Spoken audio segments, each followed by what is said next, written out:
I must go to the wasp's nest to find this rogue that Watson dubbed Bluto. He may be able to provide information on Dr. Tumblety. This lead, although tenuous, is well worth following. I must return to Whitechapel, but it would be better if I did so incognito. Incognito. Interesting. Okay, so now Sherlock wants to go talk to that guy.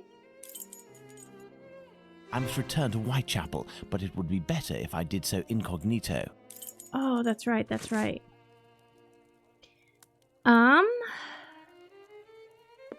Do you have an outfit you can wear around here? Maybe we'll go into his room. His wardrobe. Oh, there's a jacket. He's got some stuff here. This should do the trick. Oh, wow. Sure. It's perfect. Let's go. Let's go to the wasp's nest. Let's go.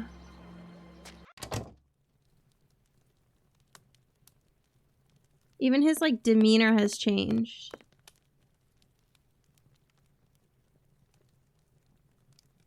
Okay, I'm trying to... There we go. Oi, what'll it be to drink, Gav? Oi. What'll it be? I have nothing to ask. Oh, okay. There's something here. There's something here?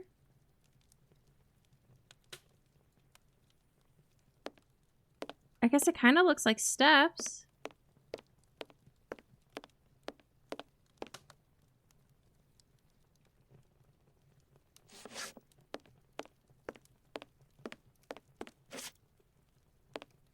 Oh, I don't...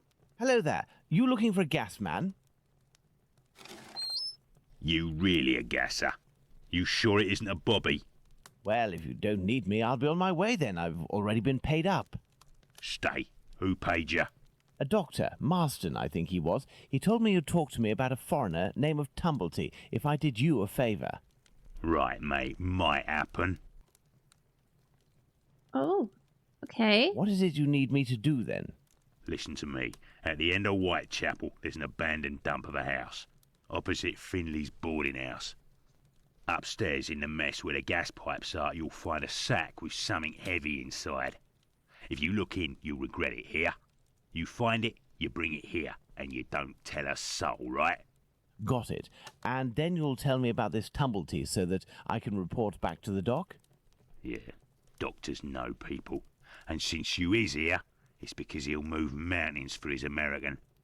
Me, I don't know much, but you can tell him that he'll have to talk to Squibby. He seems to know lots about plenty. When you come back with a sack, I'll tell you what he needs to tell Squibby so that he snitches on the yank to him. Believe me, mate, it's as explosive as 10 miles worth of gas in your damn pipes. Okay, goodbye. Right then, I'm off. Go. Give me some air. And I could arrange for the police to come down here and arrest this thug, but he seems pretty tough and would probably be a lot less cooperative than if I play along. It's best I handle this myself, including meeting the mysterious Squibby. Okay. I also will look in the bag if it tells me I can. If it allows me to. So they're like right across the way from it. Can I talk to him? It's the abandoned house that Bluto pointed out to me. He must have set up his hideout there. There's a strange smell coming from this old building. Yeah, the gas. Good day, Finley.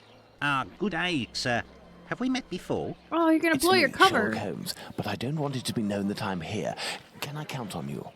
Certainly, Mr. Holmes. I shall be as silent as the grave. Your tenant, Dr. Tumblety, is he here? I don't think so, but go and find out. Oh, we can go to his room? It would seem you've been having some gas problems. Don't talk to me about it. The problem is from the abandoned house not far from here, but nobody has come to take care of it. Perhaps I could go and take a look.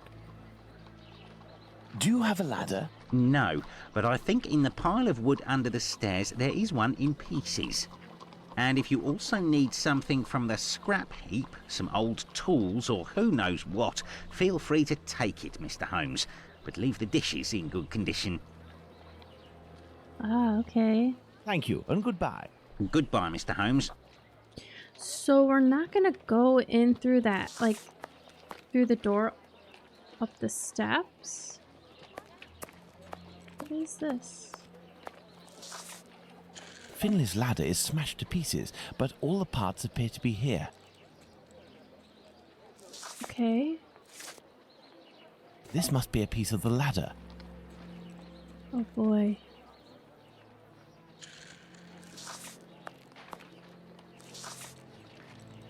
Part of a perfume atomizer. Oh. A heap of rusted iron crockery. Okay, there's more stuff we can grab? Ladder? This must be a piece of the ladder. Yeah.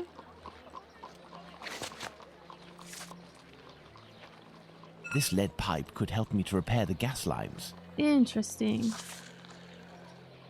This must be a piece of the ladder. Mm-hmm. Looks like another pipe. This lead pipe could help me to repair the gas lines. Okay. Can we walk under here? No.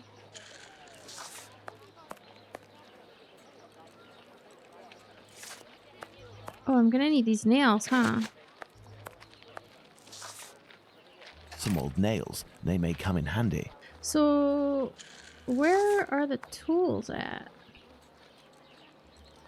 So we'll need a hammer or something, right? Oh, there's this thing. This old cloth could be used as a mask. I must moisten my makeshift mask. I must moisten.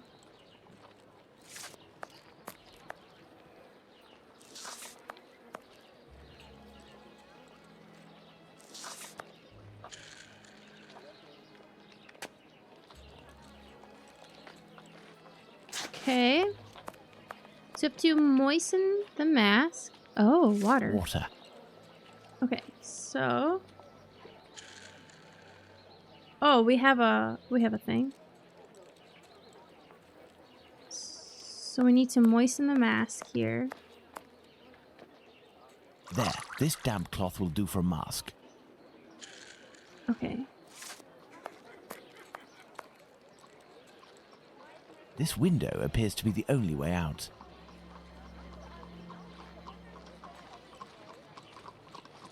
Do we think that we like...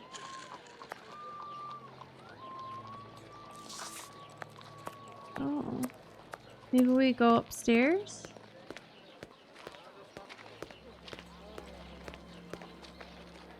Closed. So how do we set up the ladder then?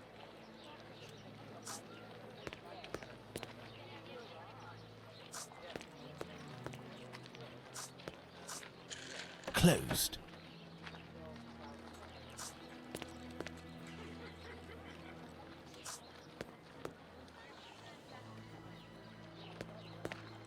Oh, there's stuff over here.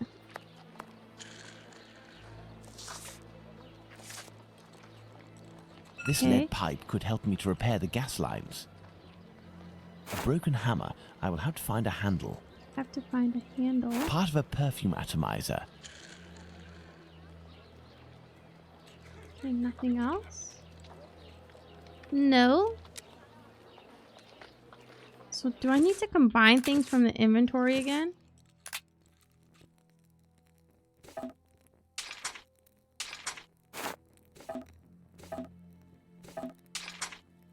Yeah, looks like it.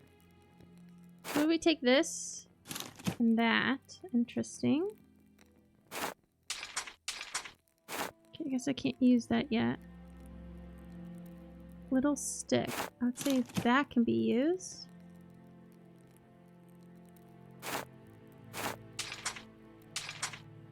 See, like I never knew to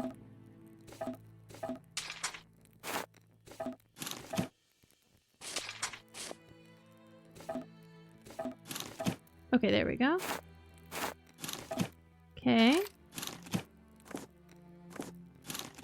Okay, now we have the ladder. Okay.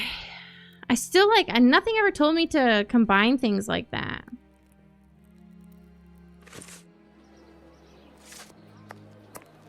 I just knew that from the other game when I had to Google.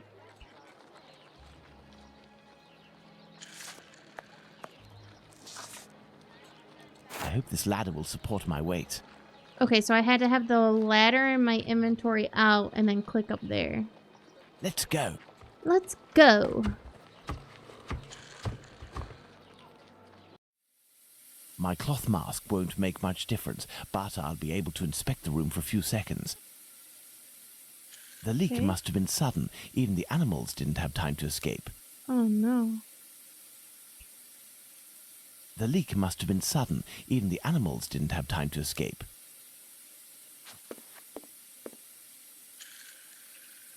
A small torch, a useful tool for opening safes, I would assume, but the gas bottle is empty.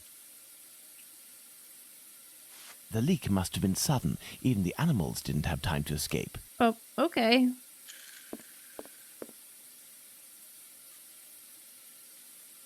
The leak must have been sudden. Even the Oh, animals because didn't there's have time to rats escape. everywhere. The gas leak is coming from behind this locked panel. I need something.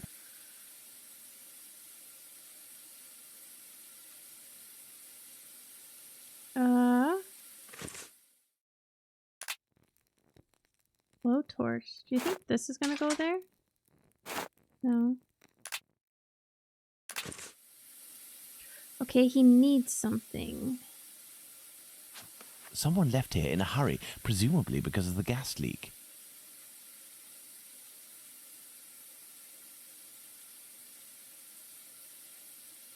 Okay, looks like we got all of that. Let's look over here now.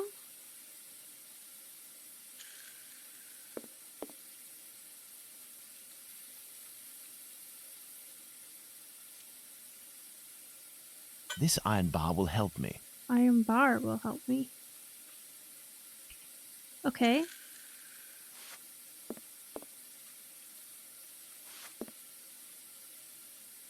I need something. Okay, let's see if the iron bar will help.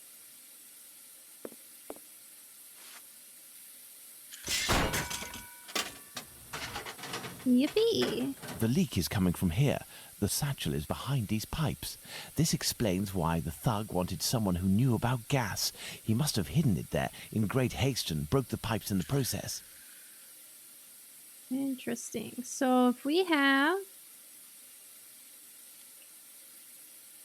pipe, The satchel seems to be quite stuck. I don't think I can get it out without passing out for good. I need a more suitable mask. The kind used by tanners would do nicely.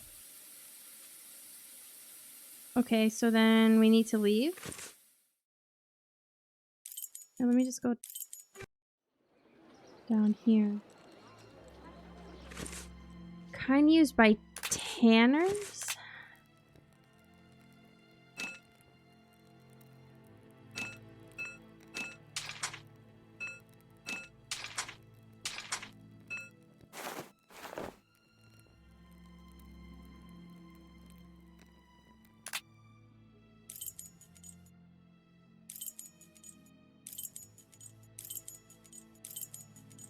This is just a guess. Do you think we can buy one here? Probably not, right? It's a cobbler.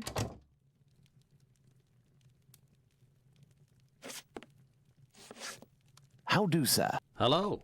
I'm sorry to say, but I'm closing. This man seems wary. I must find a way to win his confidence. You just said it in front of his face.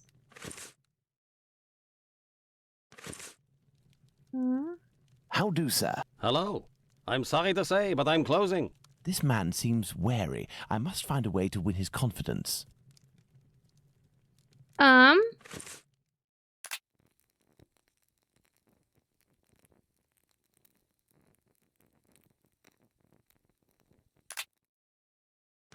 I don't know if I have anything. I don't even know if I'm supposed to be here. Huh.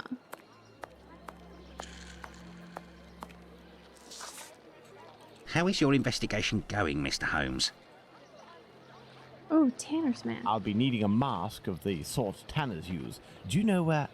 Go check in the little lane across from the clinic. At the cobbler's, perhaps. Thank you, and goodbye. Goodbye, Mr. Holmes. Okay, so I think I was on track with it, but I needed dialogue, maybe? We can check here first, and if he still needs something, then we can check along the path. How do, sir? Hello. I'm sorry to say, but I'm closing. This man seems wary. I must find a way to win his confidence. So... the only other place to check is here.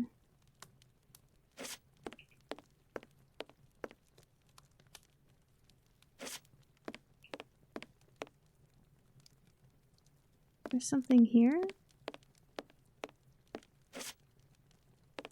Old Tom.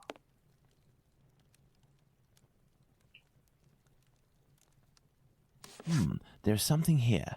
I need something. There's something here. I need something. Is it this now? There's something here.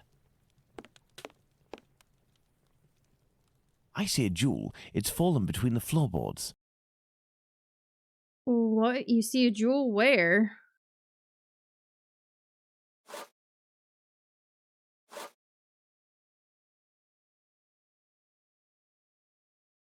Is it this? Where? Which one's the jewel? Which one am I trying to get out?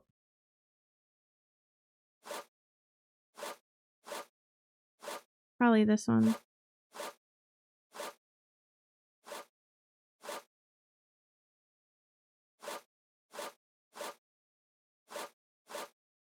Oh, okay, we finally got it. Going by the length of the chain, it must belong to a child. He said Hebrew description? So...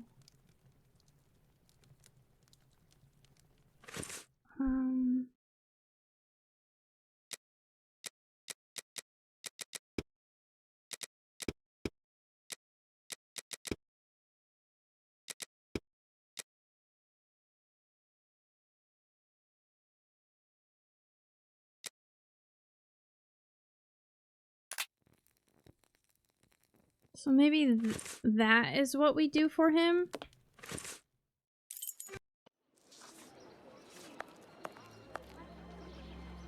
Okay, let me make sure it's out in my inventory. How do, sir? Hello. I'm sorry to say, but I'm closing. Oh. I am here because I found this. Abraham's beard. The son of one of my neighbors was beaten in the street a few weeks ago and it was stolen from him. Oh no. If you would give it to me, I promise to return it to him and get you a reward. Money doesn't interest me. Who are you, sir? And what do you want from me? I'm a friend of Dr. Watson's. You know him, don't you? In that case, welcome. Dr. Watson is a great man, and I would be pleased to help one of his friends. Ooh, okay. That's good. You work the leather and perhaps even tan it yourself. I believe tanners wear special masks to protect themselves from the toxic emissions given off by the vats used to soak the leather. I have a gas leak to fix, and I won't survive without something effective to protect myself with. Go see my cousin Abraham, who has a pet shop a little further down the road. Tell him that Isaac sent you. That's me. Okay. I'll be off now. My regards to Dr. Watson. Everybody loves Dr. Watson. So it's this place down here, right? This is a pet shop. Yep, that's where he wanted us to go. Wow, this is interesting. It's very dark in here.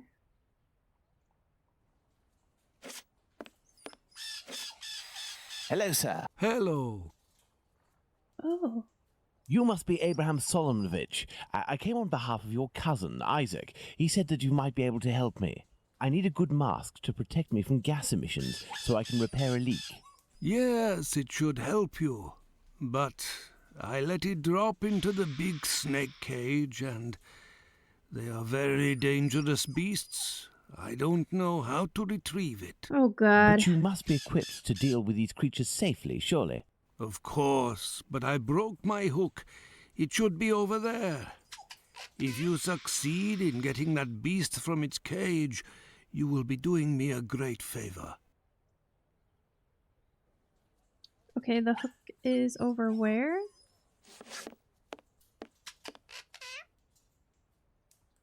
I have the broken hook. I can repair it, but I'll need some materials. Okay, Perhaps so- I'll find some material at Isaac's that will be of use. Okay, so we'll go back to Isaac's. This cage must do to hold the snake. Okay.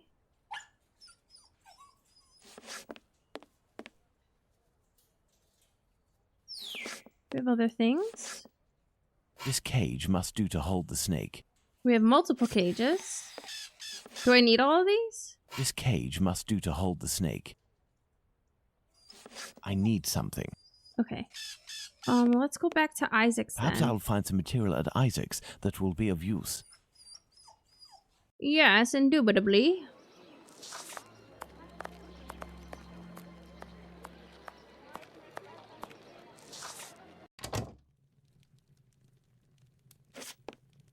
I need a few items for your cousin Abraham. May I borrow them for you? Of course, you're welcome. Okay. This should do the trick. Anything else? Oh. This may come in handy. See, I was like thinking like some of these things are sticking out, like I might need to use them. Anything else? Nope. So are we gonna have to combine things? Page with loose mesh, tight mesh, loose mesh.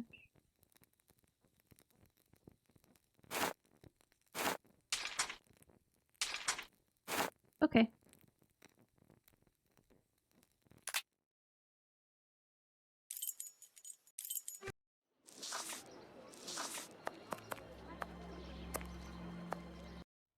So I need something.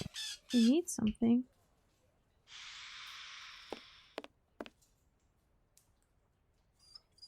Maybe I need the cage? Let's use this cage.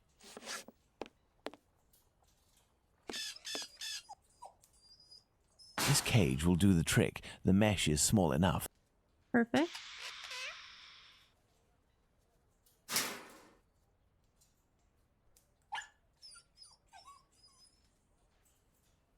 These tongs?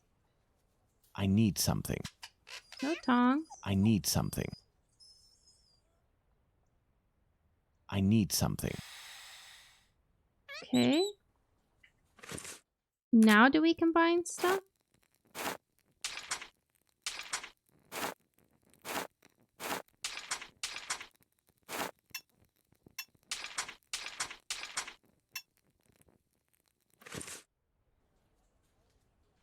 I need something.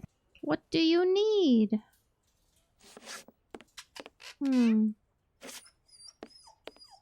Have you let the snake out of its cage?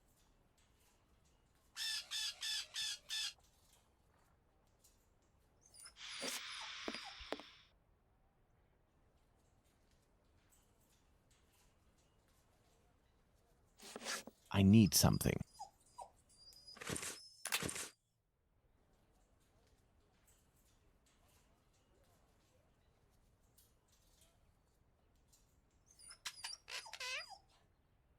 I don't know what this I broken need something. hook is gonna do. Do you think I was supposed to work on that broken hook with the tongs?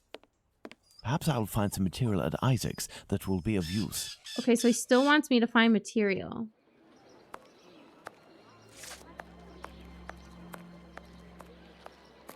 I thought I checked everywhere though. Oh. This should do the trick. What is it?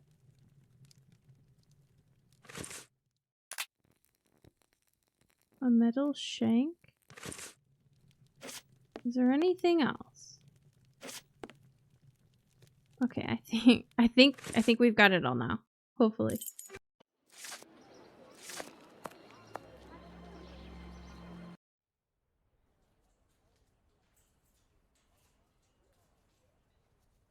I need something. What do you need?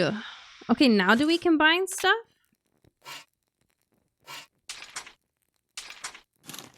Okay.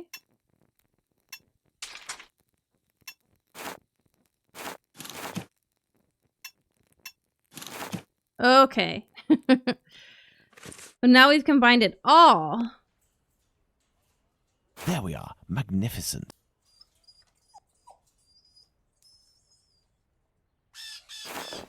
If I may ask, why is it you have such equipment? I haven't always had a pet shop, my friend. I was a butcher for many years, but I wasn't serious enough to be a real meat man, and I was looked down upon in the community. I found myself carting carcasses from the slaughterhouse, a repugnant job in which you catch vile illnesses, and it breaks you before you're out of your 30s. Thus, I had the idea to make this mask with a sort of filter, and it worked. Since then, I have quit that work, and with my little savings, I started this business. I lived through the deaths of thousands of animals. Now I am devoted to their lives. Aww. If you are interested, I could sell you a little canary, for example. No, thank you. Let's return to the boarding house. Okie dokie.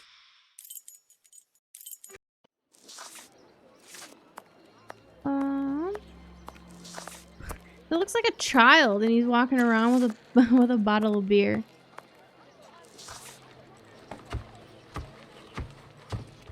Okay, do we have the better mask on now? Yes, we do.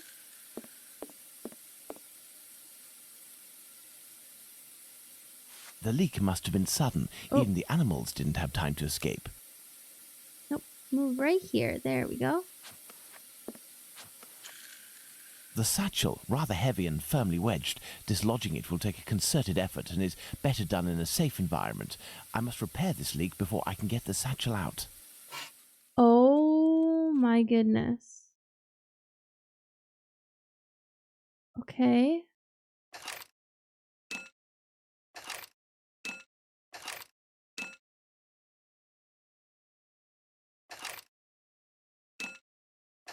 Where does this go?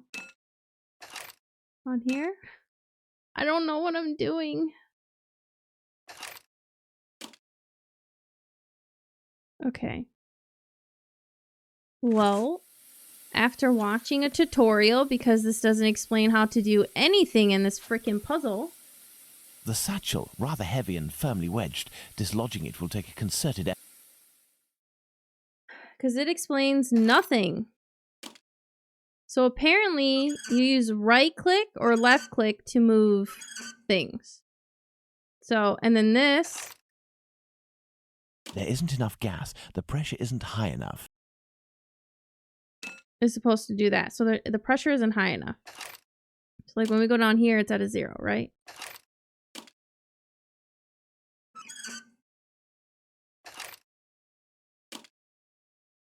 That's 50. So we have to turn it off in some places to concentrate it more into this place, which is now at 100.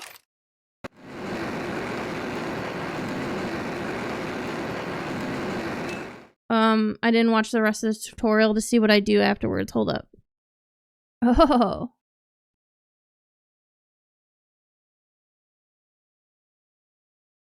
Wow, okay. So, I use this to like weld these pieces back together.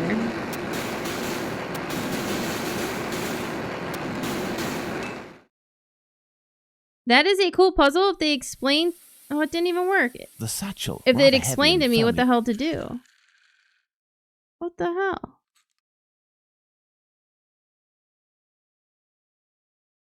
Oh, I gotta turn the things all back.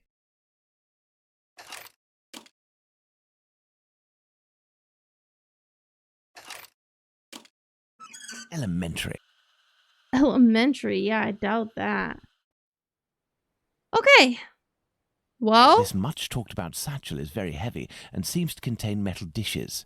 I told Bluto that I wouldn't look inside, but I've little need to. It's quite obvious that it's full of silverware. It's full of silverware. So we have the satchel now, right? Perfect. Okay, hopefully. There's still gas in here. Looking at the state of this cat, it won't survive much longer if it stays here.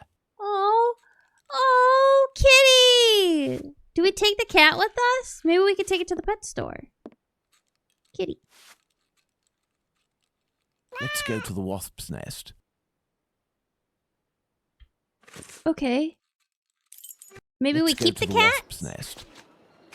That would be great. Yeah, that puzzle was tough because it gave no instruction on what to do. So that's a bit annoying. There's no way of returning this fortune to that lout Bluto. I will give him the satchel, but with other contents. Something with the same weight. Kitty? But I'm scared to give him the cat. Full of crockery, the satchel makes the same noise and weighs about the same as if it were filled with silverware. Okay, well that worked. And we get to keep the cat.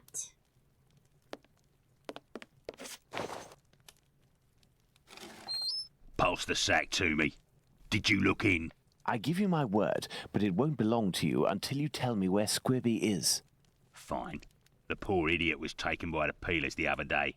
I don't know why some chap started to screech about it. He was the Whitechapel killer, but he ended up followed by an hysterical mob. In a flash, the bobbies had him rounded up and locked down. Oh, that's the guy the cobbler was talking about, I think. Station? Might not. But if you or the doc talk to him, tell him that about the kayak business. I'll forget our score if he rats on the yank. He'll know. Now, hand over the bag. I say, that's all a little bit wishy-washy. I'm not sure it's worth the satchel. Hey, don't shake it like that, moron. If you don't want to end up with a knife in the back, you'll get busy with the pipe. Got it? Here, take it. That'll teach me for being a good Samaritan. Honestly, how rude. All right, I'd best Sherlock. be off now. Better to not be around when he opens Yeah. the satchel. Let's get the frick out of there. Do you think we should take the cat to the pet shop? Uh-oh, there's talk. Hey, look! It's Mr. Detective. It's... Shh, I'm undercover on a special mission. Don't blow my cover. Aye, aye, Captain. We won't let it slip. Now, what are you doing in this area at such an hour? You're far from home, aren't you? We've come to give Pounce a hand. About his cat, you know. Downstairs round is a nasty old lady Big Danny lives. She threatens to kill Pounce's cat, 'cause she's allergic. Or so she says.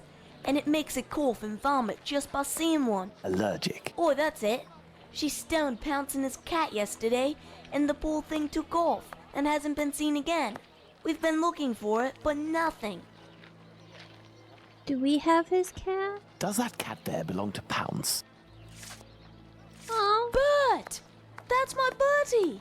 Be careful, he is injured. Let's take him to the pet shop. We might be able to take care of him. Let's go to the pet shop, children. Everybody else's microphone sounds like okay, but for some reason Sherlock sounds like he's talking in like a stuffed box or some shit. If you all go in at once, you'll scare the animals. Pounce, come with me. Everyone else, stay here.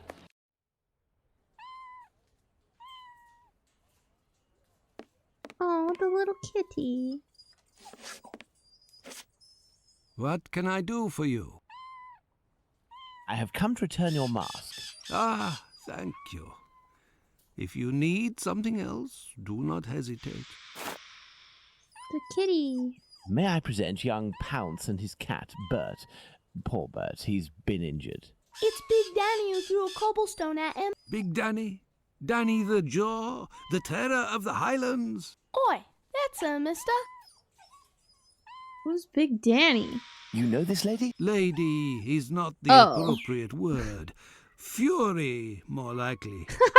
Danny is a night worker. Before that, she performed in a circus where she fought against men for a penny a round. It was said that she never lost a fight. Is Oi. there anything you can do for poor Bert? I don't know. This cat seems to be in a sorry state. No, help the I have cat. a book on cats over there. Can you find it while I look at its wound? Yes.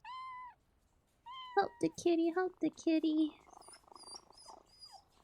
There's a book on cat somewhere.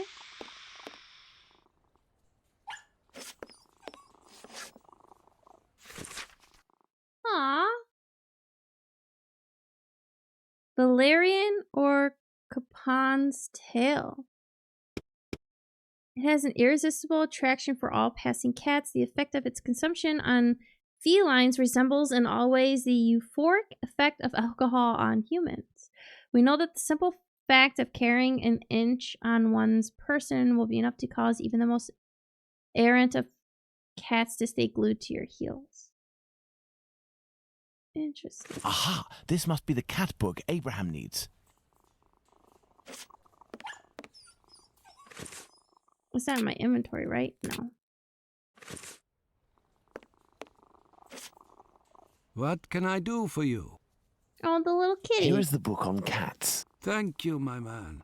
I will see what I can do for this cat. Goodbye. Goodbye, sir. Aww. Okay, now we'll go to the police station. I can't just waltz into the police station to ask if they've got Squibby locked up. I'll have to come up with a ploy to find out if he's actually there. Then I'll need to get the policeman to leave for just a few minutes so I can talk to the prisoner. A ploy?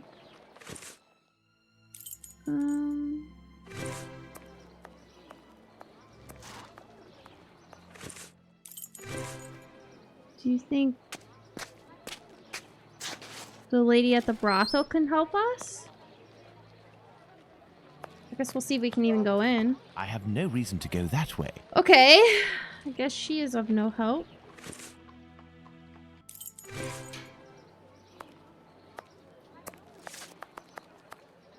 Oh my god. You little jackanapes. You want to ride on the big whirly? Oh my Another god. day, perhaps, Mom. Okay, so this is what I had to do. I actually had to literally turn around. I have to talk to her and I have to do some other stuff. So the distraction has something to do with cats. How was I supposed to know that? As a matter of fact, I would like to know if a chap I know called Squibby happens to be in this police station, and how many policemen are inside. Information? Yes, but time is money for me, you know. Here are a few guineas. So, Squibby. I'll tell you everything that I know, my ducky. Nothing. Ha! I know nothing about whether Squibby is there, and I don't give a damn. The bobbies don't whisper sweet nothings to me, like the girls in the nice places. And now get lost before I get all worked up. Hey, if you have something to offer to a lady, I could tell you a little bit more, maybe. I just gave you money for free. I'll be back. You do that. Oh my god, The girls from the nice houses. That monster. Oh. Danny must have been referring to establishments like Miss Bella's that Watson told me about. I feel like I've gotten a disease just looking at her. Fine, I have to go to the brothel.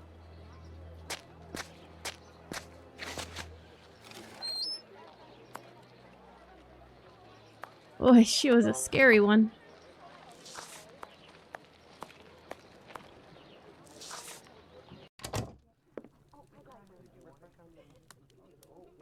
Good evening, Lucy. Do you remember me? Mr. Holmes, come in. You're strangely dressed.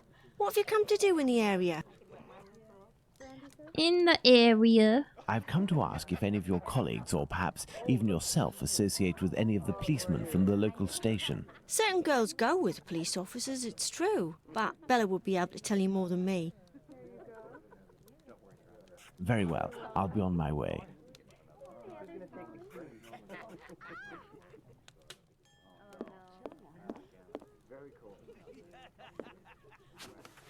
You are a friend of Dr. Watson? Indeed. She A loves fine him. man, your Dr. Watson.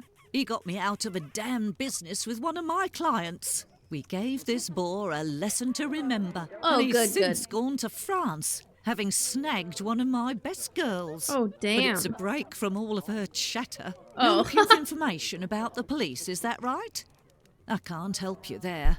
The girls concerned are busy. And anyway, I don't have the time. What is bothering you so much? A client left me a case of bottles as payment. It That's- happens all the time. I'm saddled with all this stuff. He told me that these perfumes were the latest thing, straight from Paris. Well, I'd barely smelled the first one when I nearly fainted. There might be some good ones in there, but I'd have to find out if it's really perfume, so that it won't burn the skin off my pretty girls. Madam, I will undertake to tell you exactly which of these products are perfumes if you agree to entrust them to me for a little while. In exchange, I would like to know more about Squibby.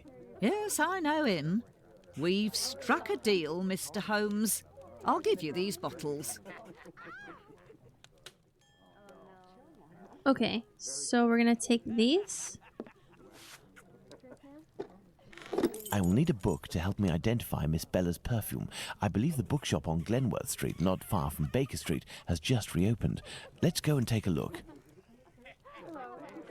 Okay, so Barnes bookstore, that's cute. Okay. Maybe that's what it was called when I tried playing the first game.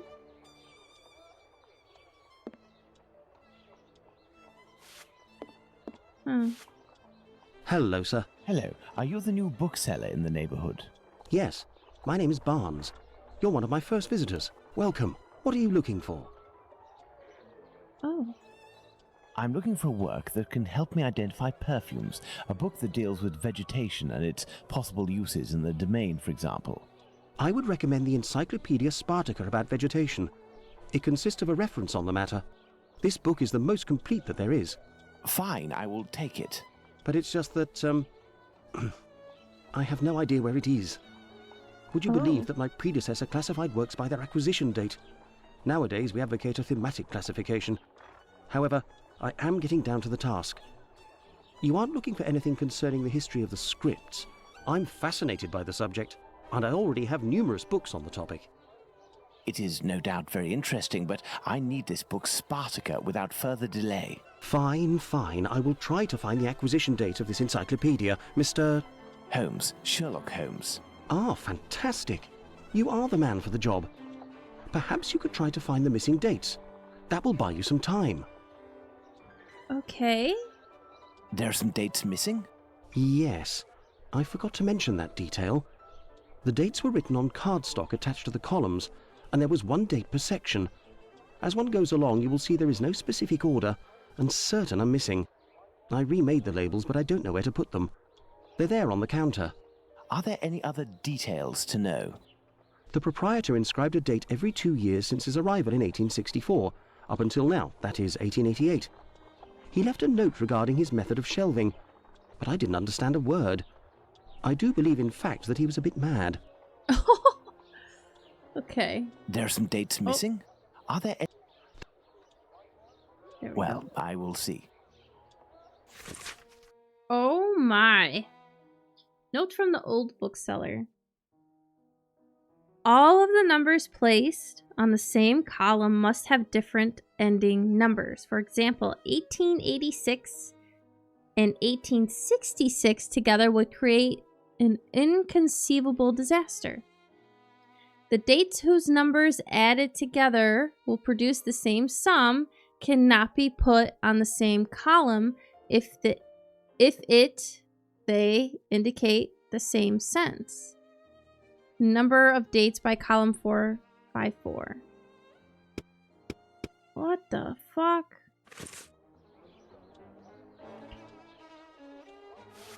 Okay.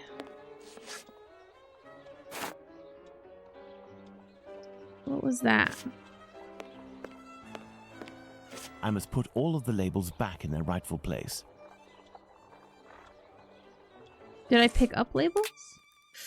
1870. Okay, so we have a few. So, I must put all of the labels back in their rightful place. So all of the numbers placed on the same column must have different ending numbers. So it can't end in the same number. And the dates whose numbers added together will produce the same sum cannot be put on the same column. So basically cannot, okay. So we have 8, 6, and 4. So 1870 could work. 1888 could not. 1868 could not. And 1882 could. But 1 plus 80 equals... it'll just be easier for me to add them up. What I'm assuming is that for 1868, it's 1 plus 8 plus 6 plus 8 equals 23. So the top one would be 23. 22.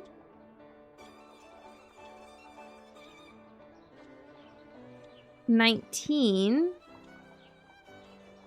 So 1 plus 8 plus 8 plus 2 equals 19. It cannot be this one.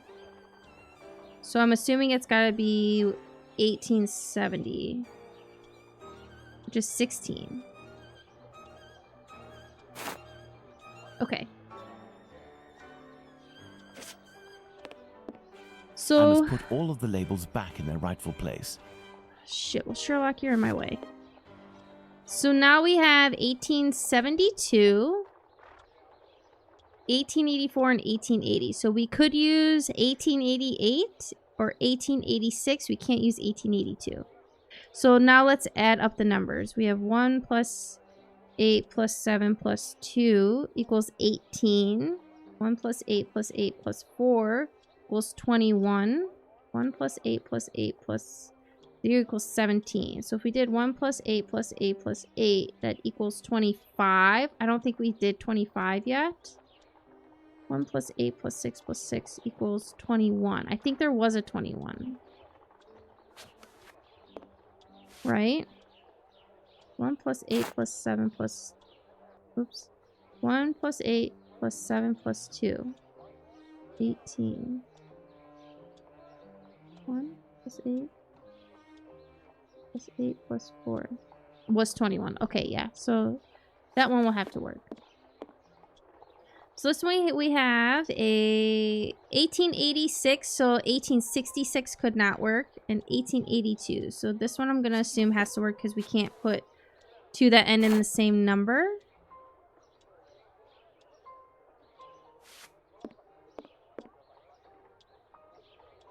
Oh, this one needs 2 of them. I must put all of the labels back in their rightful place.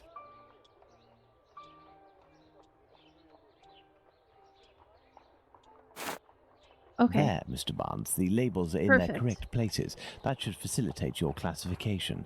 Have you found my book? Yes, what luck it was to meet you. It was acquired in 1882. I will look for it. Thank you very much. I would suggest that you organize your books quickly. I am in the habit of visiting my local bookstore at least once a week. You are right, Mr. Holmes. Nice. Yeah, that was such a poop way to do that. Oh, so did we get the book?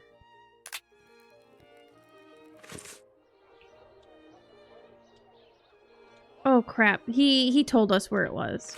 He told us the 1882. So it's over here.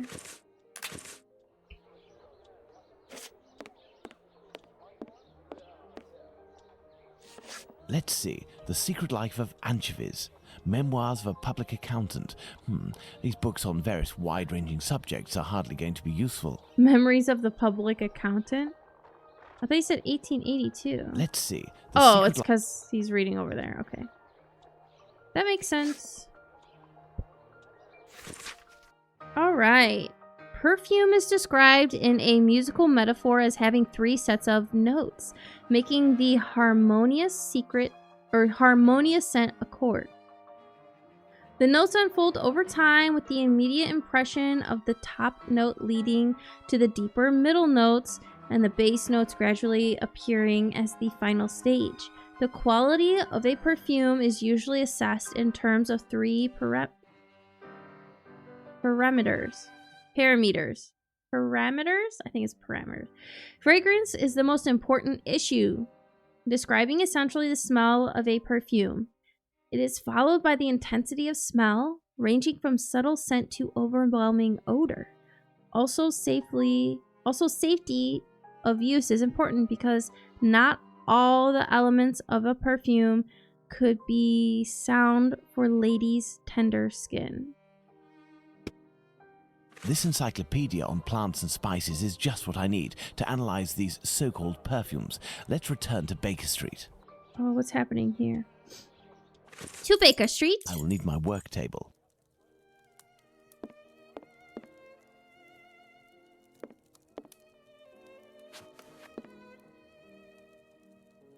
Over here, dude.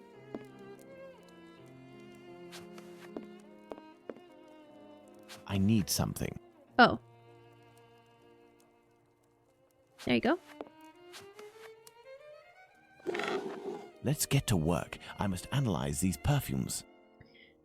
Okay, where do we even start? Aroma intensity.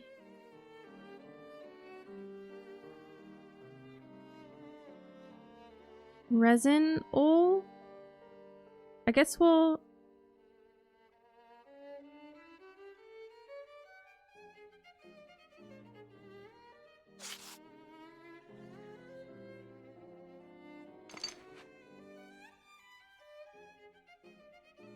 Tested perfume Mornings of Sleepless Nights. This shape represents the essence of the perfume, which I must recreate.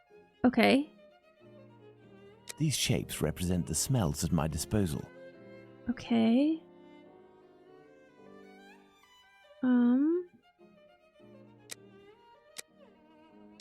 Foot oil. This perfume is ghastly.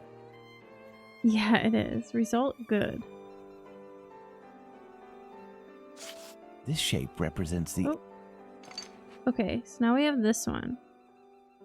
Looks like this.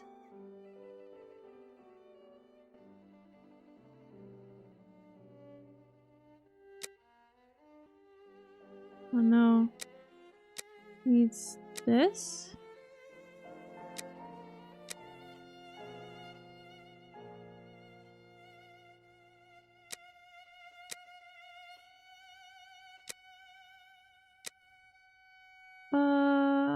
Okay, maybe that's not the correct color. It's got to be the same color. Do you think this is the one that it needs to be?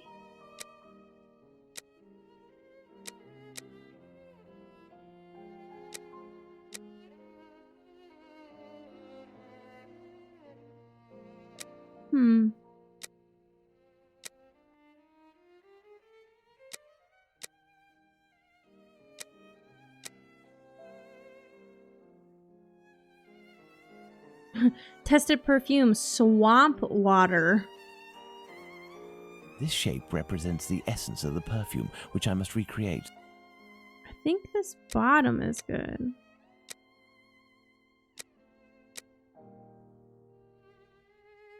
I think this one's supposed to go there. It's too tall.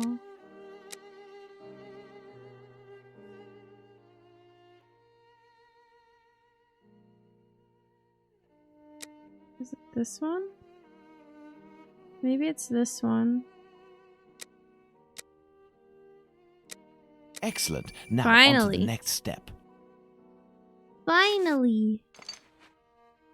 Okay, so this one looking a bit like that.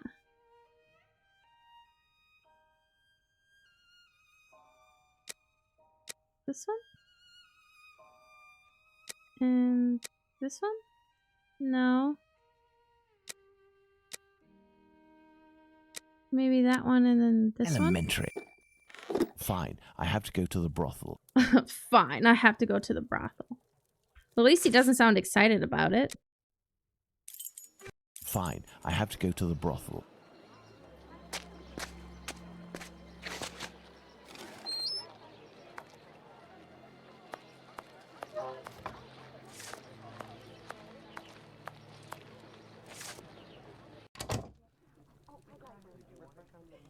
So did it say they were all good, even though one of them was called swamp water? I didn't see what the other ones were.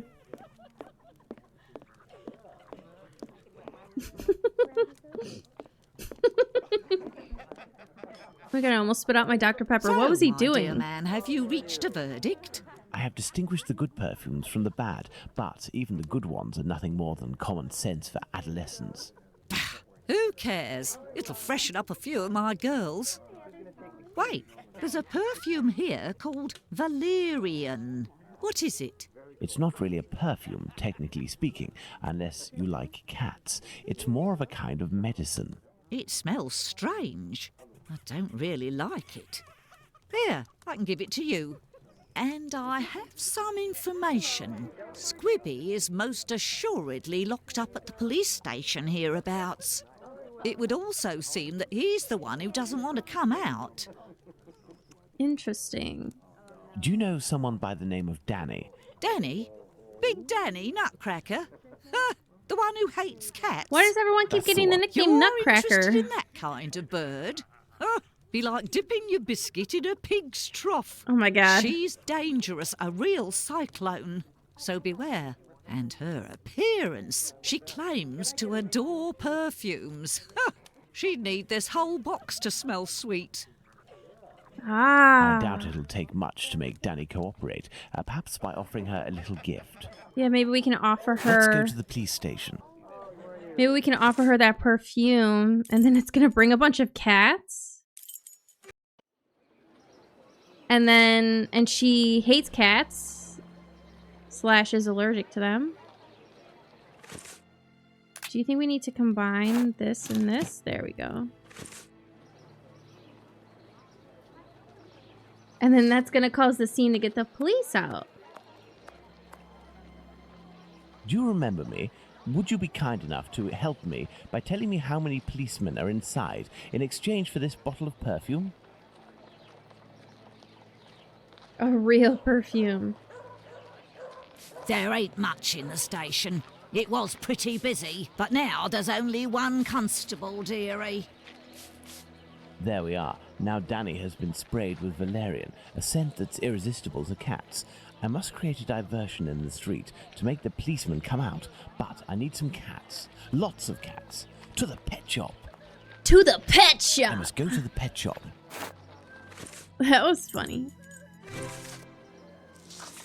We've come to give Pounce a hand. About his cat, you know. Aww.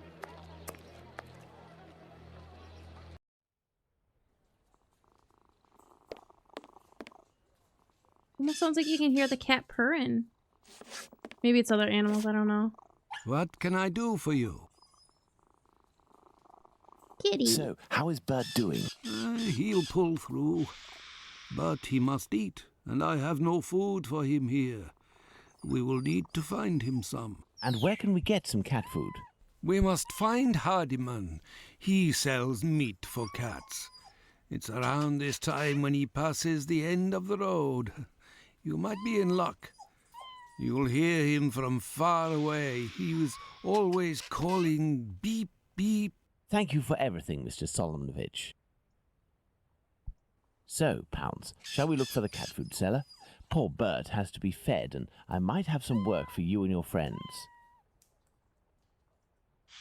Aww. So he says he's at the end of the road.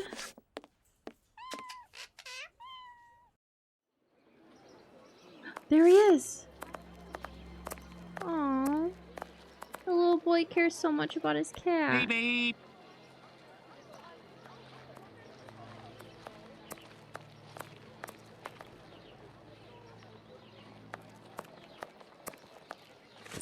Oop.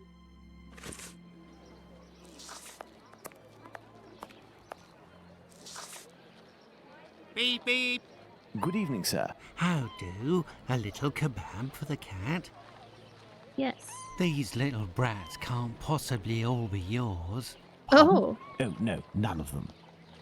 Ah, children, they're our pride and joy. And yet, Do cats really like kebabs? they adore them. How many would you like? I'll take the lot. I beg your pardon, sir? How much for the lot? For £2, they're all yours, my lord. It's a deal. Why is he just giving them for Listen free? up, That's my kind of little sus. soldiers. You need to find all the cats in Whitechapel and lead them towards the police station. You'll be armed with delicious kebabs to entice them. Go, as quick as you can now. If my calculations are correct, the cats will be seduced by Danny's odor and will throw themselves on her. That should cause enough of a commotion to get the policeman to come out onto the street. Oh my god.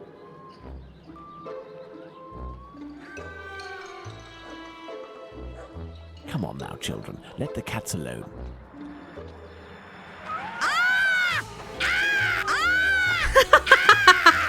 I'm sorry, this shouldn't be that funny.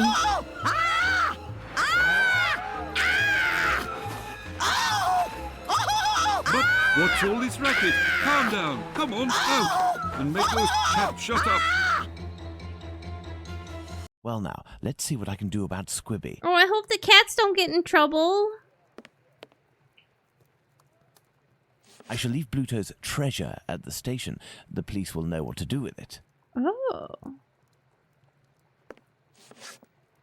I shall leave Bluto's treasure at the station. The police will know what to do with it. Okay. And just back we go. This must be the door that leads to the cells. Oh god.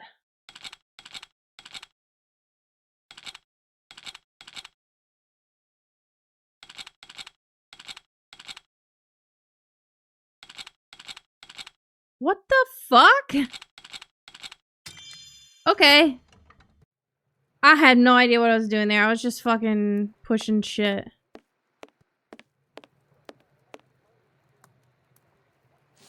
Wait, doesn't this guy look familiar?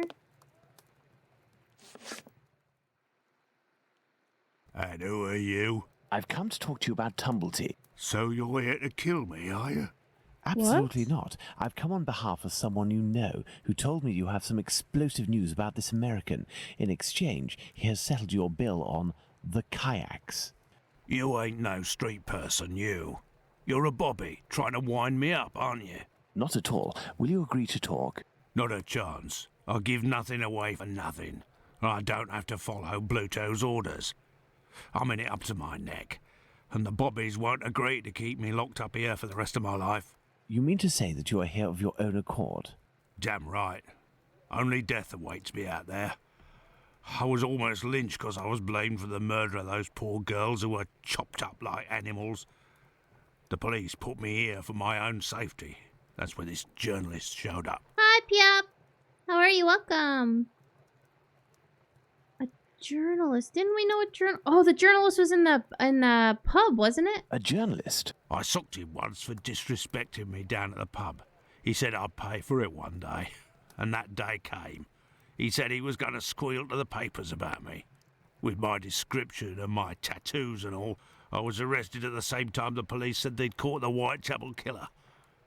While waiting to write the article, he started the rumour.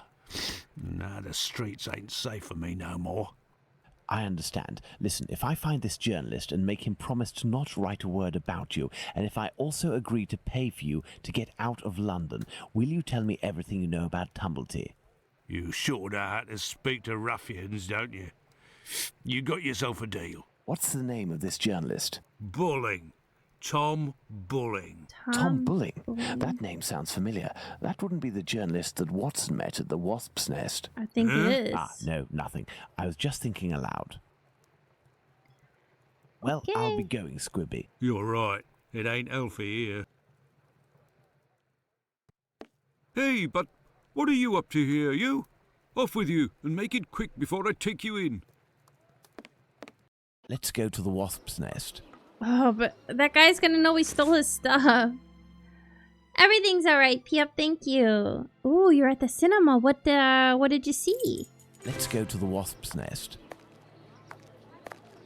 This guy's gonna beat No, us up if here. Pluto sees me, it could prove to be quite dangerous. Let's return to Baker Street to change. Well, what the fuck? Why didn't... Okay. I was gonna say, why didn't you tell me that earlier, Sherlock?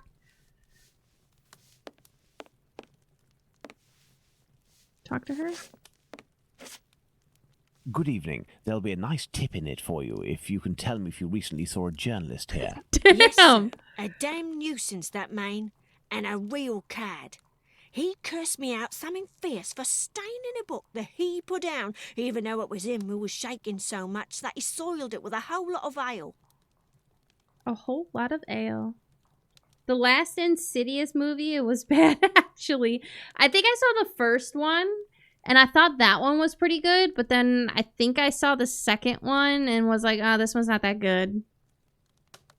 How many are there now? Is it 3 or 4? He was reading a book? Oh, not a real book. A halfpenny rag. He put it down on the ground, and I put it in the paper bin for the stove. It should still be there if it weren't already put in the fire. Ooh, okay. Goodbye, miss. At your service, me lord. And he was talking about a money tip, just so you know.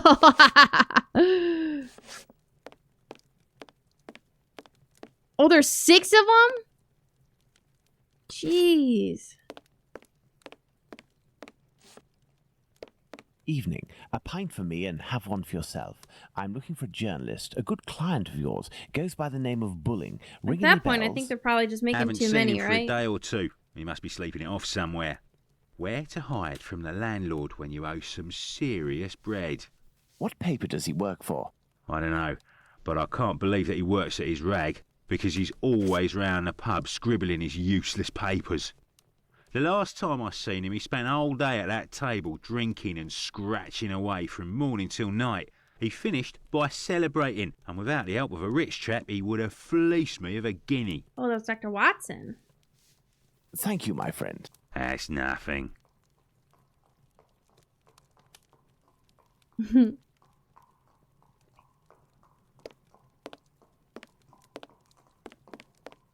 No, if Bluto sees me, it could prove to be quite dangerous. Yes, indeed. She says something about the paper bin. Oh, right over here. There's a furnace. All right. The Boys Standard. Published weekly, now ready. Price, 1 penny. Numbers 1 and 2, 24 pages. Stupendously illustrated and handsome wrapper. Spring-Heeled Jack. The history of this remarkable being has been specially compiled for this work only by one of the best authors of the day, and our readers will find that he has undoubtedly succeeded in providing a wonderful and sensational story, every page of which is replete with details of absorbing, thrilling interest. Spring-Heeled Jack, a fantastical character that terrorizes the population of London. This journalist has some far from cheerful reading. Dang. There's something over here. Some paper, ink stains. This must be the table where Bulling writes his copy. Yep. Oh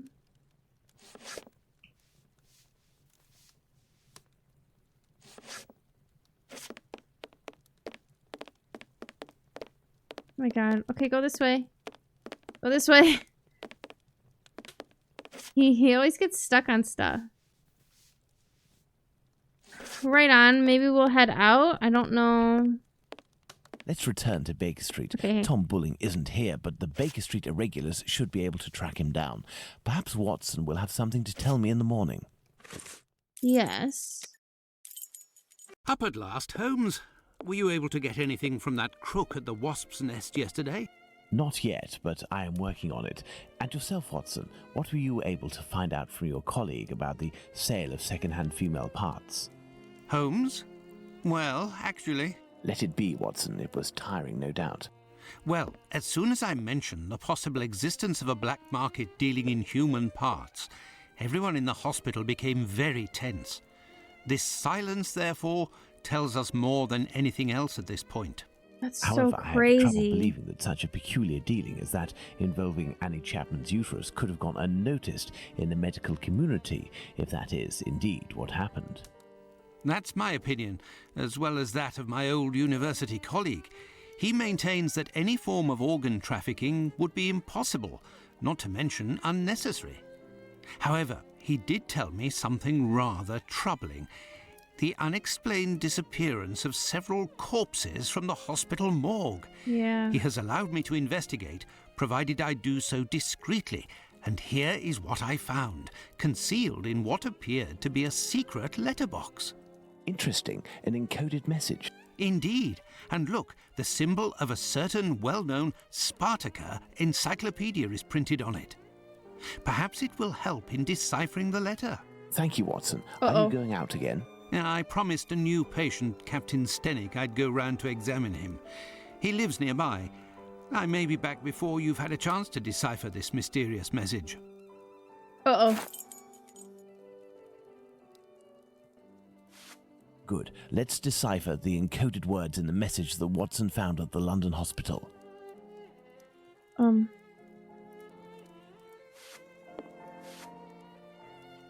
Good. Let's decipher the encoded words in the message that Watson found at the London hospital. Oh my god. You must search in the inventory for the 2 documents that will permit you to solve this puzzle. Next, click on the document's index letters that you will have found. Place them in the boxes corresponding with the correct symbols. Holy poop. Notes cannot be used, just documents and dialogue.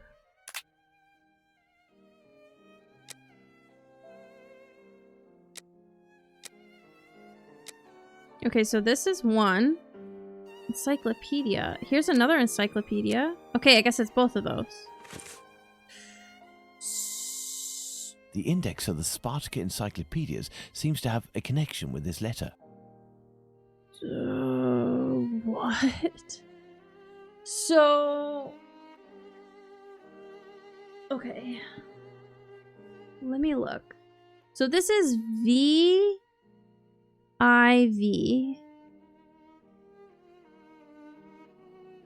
Maybe it's...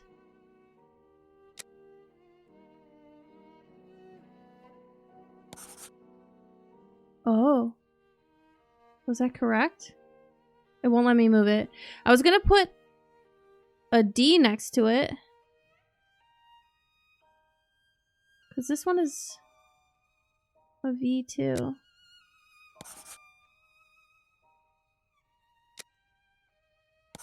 Okay, it doesn't matter. Shit.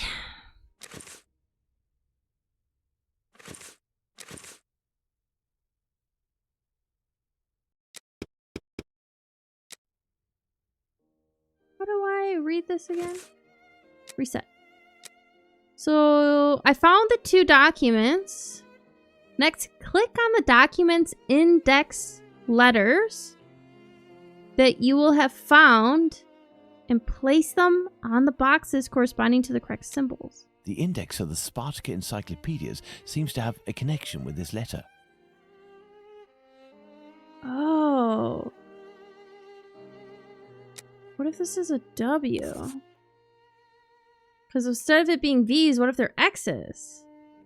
Like solid X for 10? That wouldn't make sense. What if this one is a V? What if this one is VIX? Doesn't exist. So what if it's XIV? New. New is a word.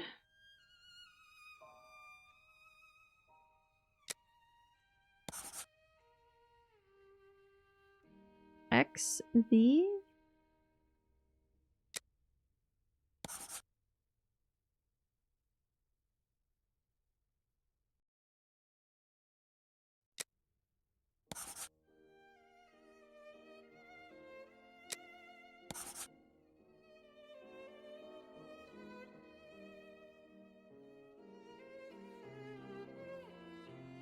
New command?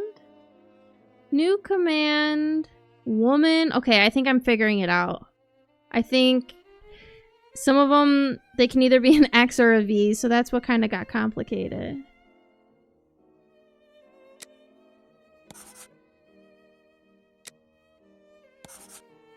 This is incorrect. This is an X.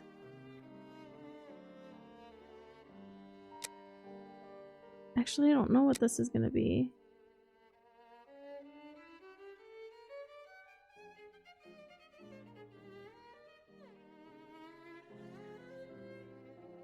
A J? That's not going to make sense there. Especially right here. I don't know, dude. VII. Or no, that's gonna be an XII. Oh?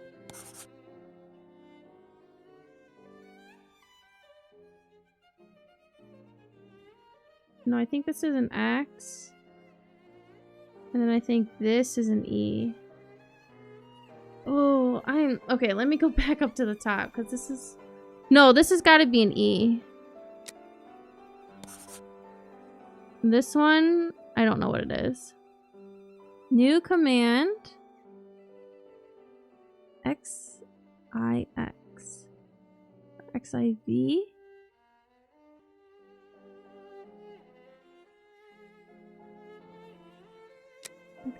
If it's an S. XXI.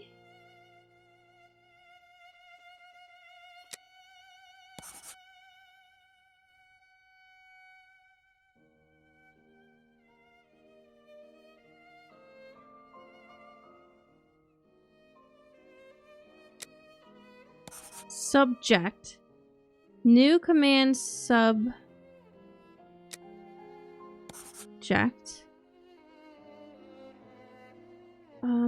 Woman. XII. Okay, that's L. IX.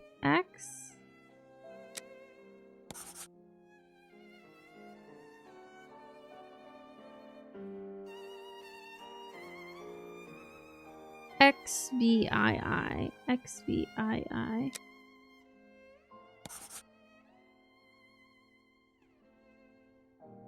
I think this is gonna be a deliver. What is V? XXII. Yeah. Yeah. XXV? XXV?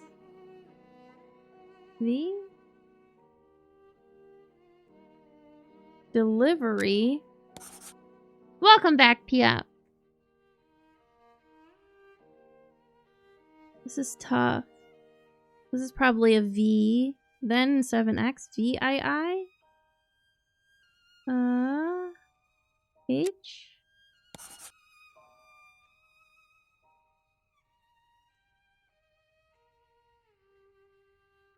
XVII? XVR? XI?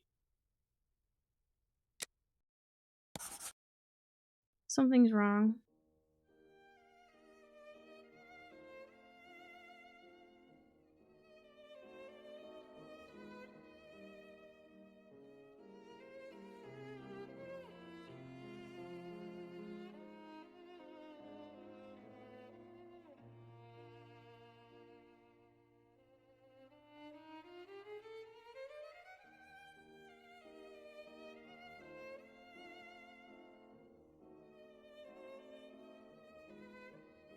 Yeah, I'm trying to get through the puzzle. So Pia, what I'm noticing is that like it's either gonna be an X or a V. So what I'm seeing is like when it's like bigger like this, it seems more like a V. But I definitely screwed something up down here because this word doesn't make sense. So E is correct. L, I believe, is correct. This is pretty obvious.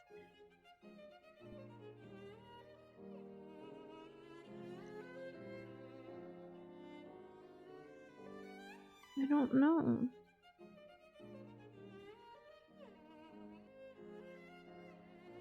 New command, subject, woman, delivery.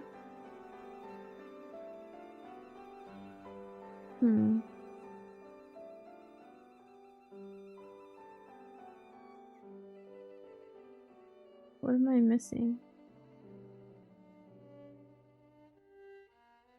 Dale makes sense. It's the work part that doesn't sound correct. It's an address, definitely. Ah, yeah, 17. So yeah, Dale would make sense. So I think this is XVIII. So XVIII is an R. This I think is a VI, which is actually an F. Wharf sounds better. Elementary. Nah, nice. So I I don't know why I looked at that wrong, but cool. It was Wharfdale. New command, subject woman, delivery Wharfdale. Whew. Okay, we got it. That one was a little tough.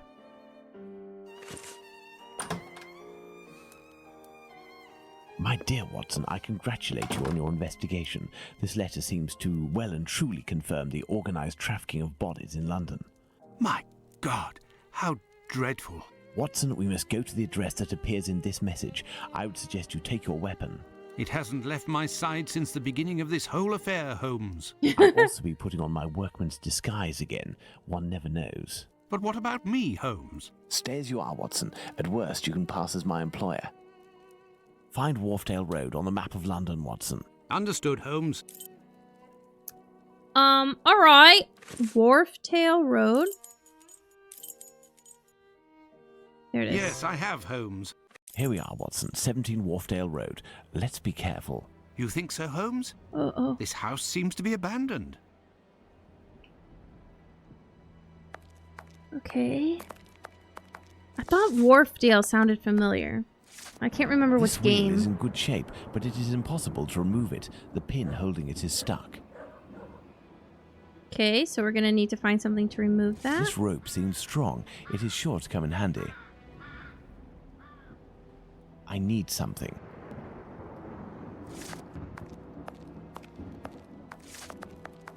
We'll use our pocket knife to cut the rope off.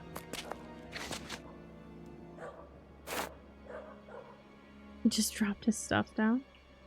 Dropped their stuff down.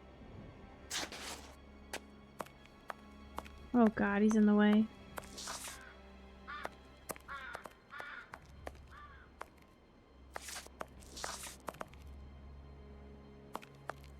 Given the layer of dust accumulated in the square, this door must rarely open. Oh my. Closed. This lock is solid, but very old. I should be able to force it. Okay, does it want me to combine these? No.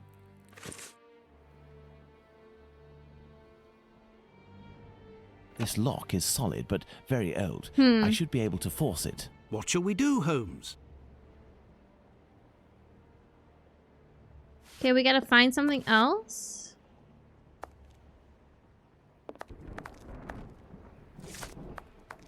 Ooh, thunder.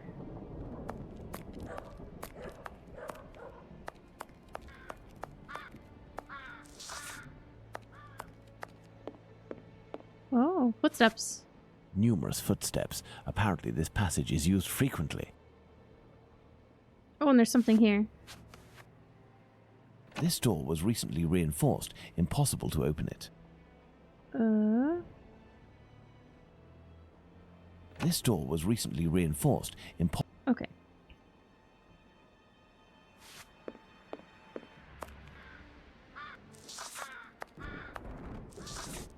Do we think we try our knife on the wheel?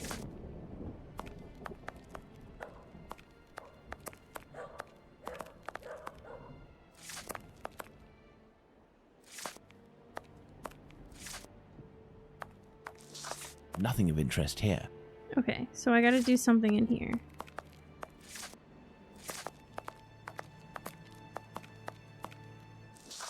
This wheel is in good shape, but it is impossible to remove it. The pin holding it is stuck. This wheel is in good shape. Okay. So I have a clothesline.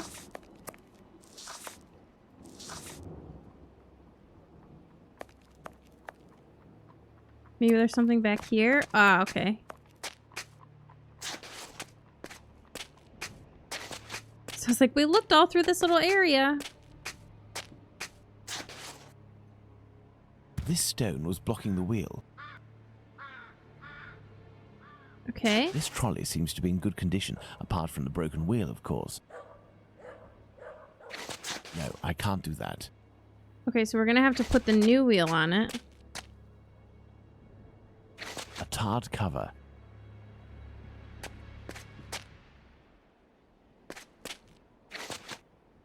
There, this piece of tarpaulin is very thin, but solid enough for our purposes. But what the devil are you doing? Yeah, Holmes? what are our purposes? What are our purposes? Do you think I gotta use these things to get back into the door now?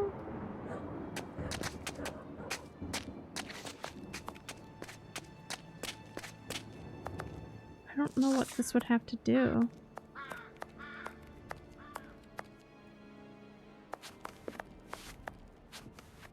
There, by sliding this piece of tarred tarpaulin, I was able to quite simply force the lock. Let's go in. Incredible. How does that make sense? Okay.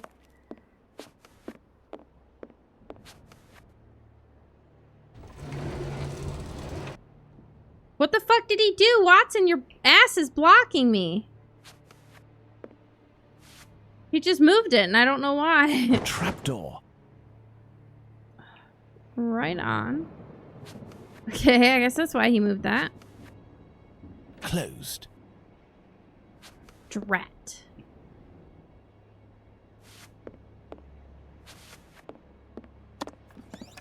Oh my lord. Okay. These little metal instruments are rather curious. I'll take one. Some makeup applicators.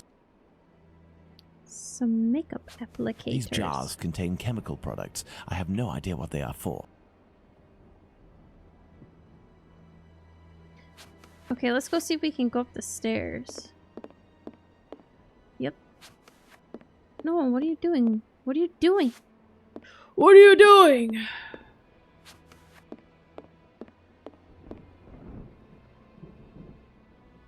Nothing? Nothing at all? Impossible. This door was recently reinforced. Impossible to open it. Oi.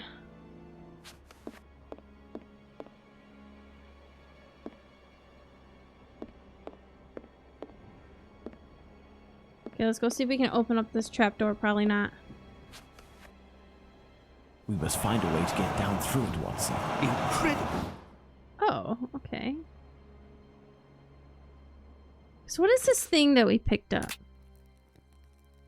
Metal stick.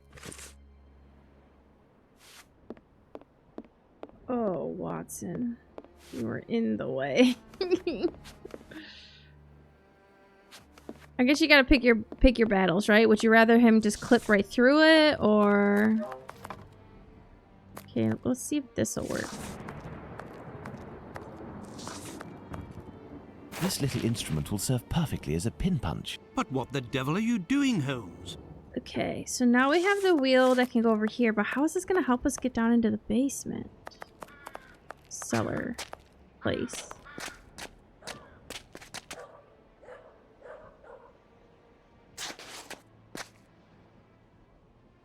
Elementary. But what the devil are you doing, Holmes? No, I can't do that.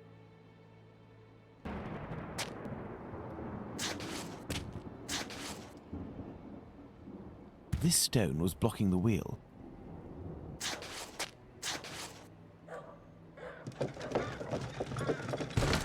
Excellent. Now onto the next step. Think we could toss the rope up there? Look, if we lift a board from this window, we should be able to pass through. But first we have to get ourselves up there. You are joking, Holmes. I need something.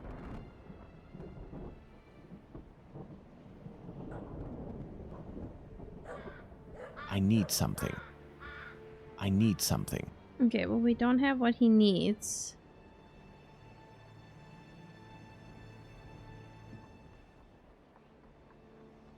back to the house. Maybe we need to attach something to the rope to make it like land inside of that window. Maybe we can use the rope to go down. Oh, it closed back up. Oh. I need something. Excellent. Oh, Now, it was already onto the open. next step. Okay, now we can use the I rope will to go down. alone, Watson. Try to cover for me if someone should happen along. Understood, Holmes.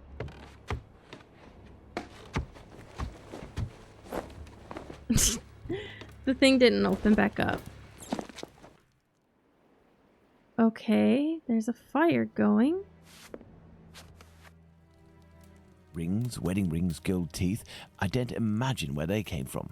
Do we think we're in his workshop? This old box must have held nails a long time ago. Nothing of interest. A hammer. I'll take it. Pincers. Pincers. Oh. Yeah, could it be his This may tools? come in handy.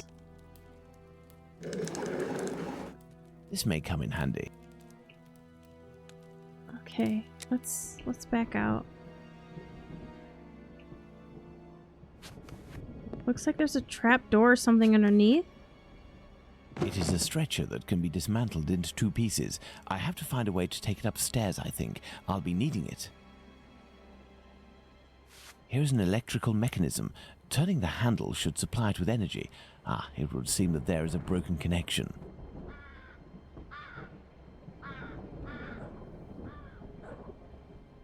Is that a coffin?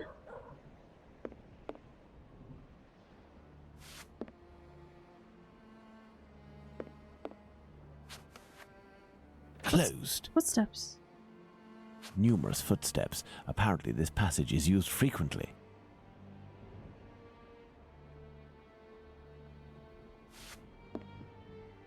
Anything over here?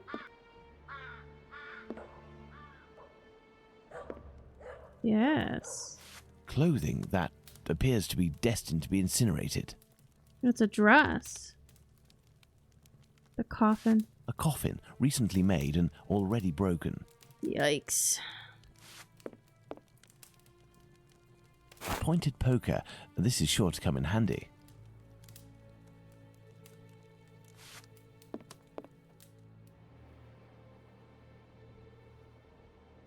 No, I can't do that.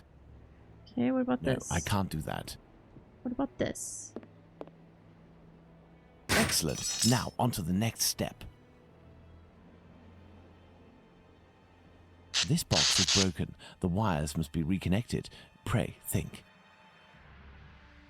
Oh god.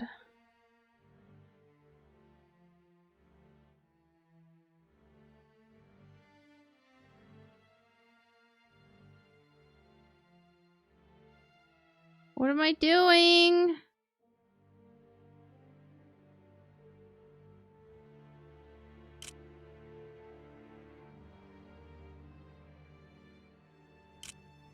Okay.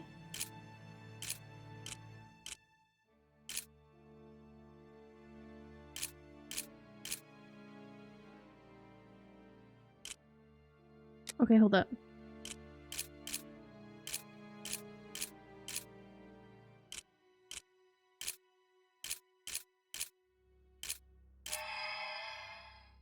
Okay.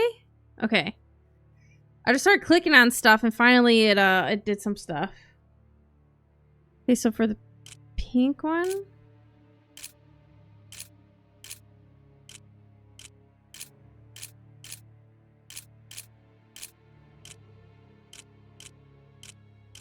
Shit.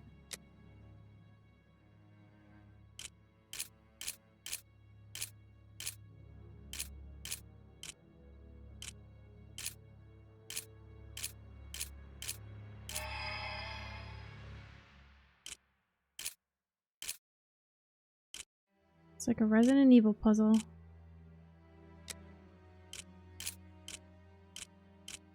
Won't go down there.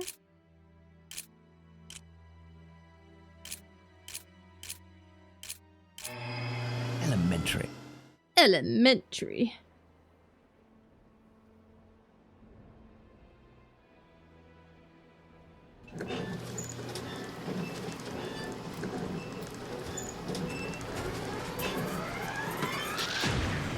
Oh no. That's good, Holmes. I don't know why you brought this thing back up, but I can take it. Perfect, Watson. Sherlock, I'm beginning to think you're a little... This bent Bad key luck? just needs a little repair job to make it usable. Oh, wrong button.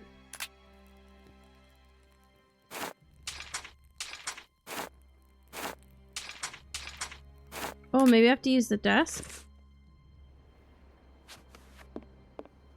Maybe I have to use this.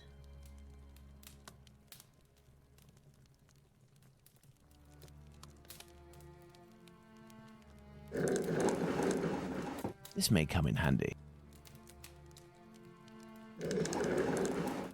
This may come in handy.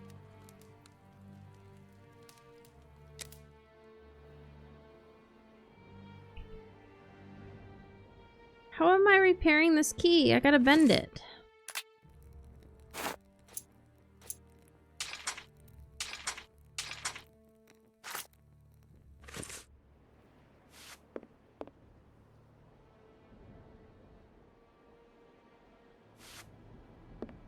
Let me use it in my inventory and...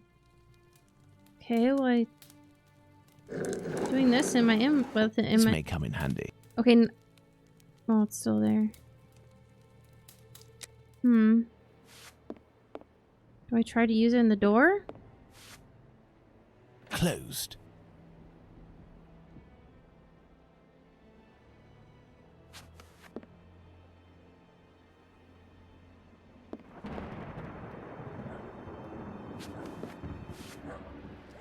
Okay, there's that.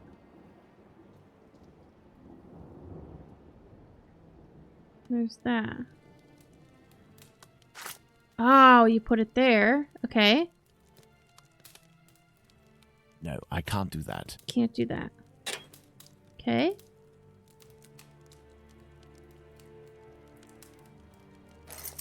Okay. That makes a little bit of sense now.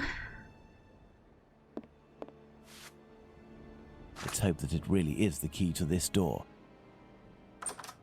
And so, Holmes? Let's hurry, Holmes. This neighborhood makes me ill at ease.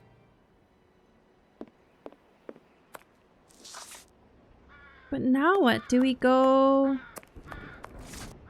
We have to take a board off? Maybe we use that hammer now? Change the perspective. There we go. Oh, God. Oi!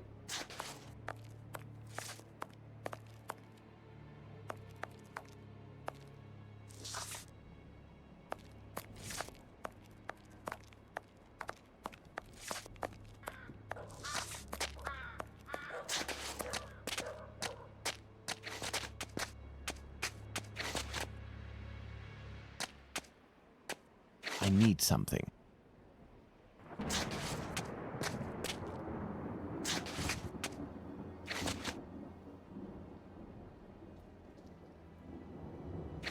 I need something.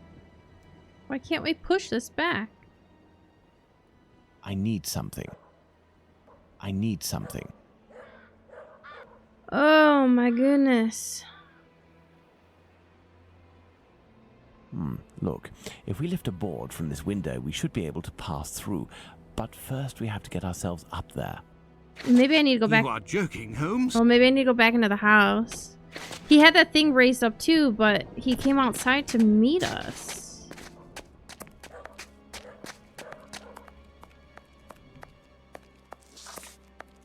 Hold up, I'm remembering. Closed.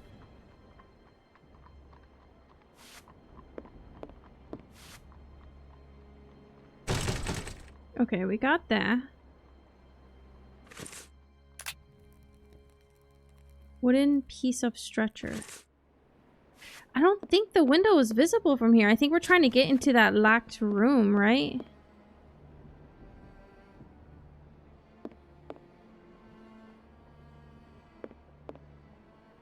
Yeah. This door was recently reinforced. Impossible to open it. I don't know how that stretcher is gonna help us get up there, though.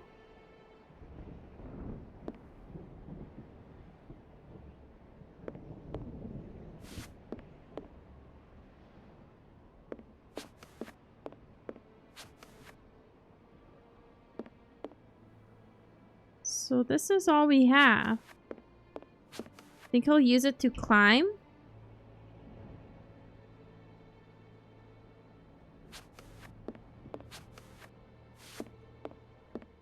Oh, he walked right through the door. Okay, let's see if we can combine it with anything. I don't know. I mean, I think we have to... Okay.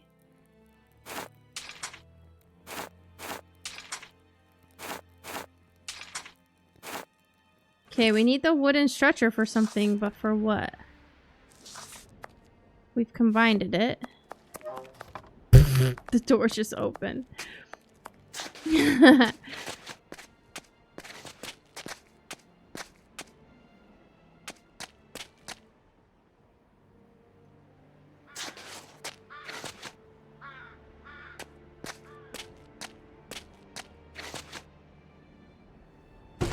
Oh, okay. I need something. I need something. What do you need? Look, if we lift a board from this Are we gonna window, push should the be able- cart You now? are joking, Holmes. Like, I pushed the cart before, but now I don't push it. He just walked right through it.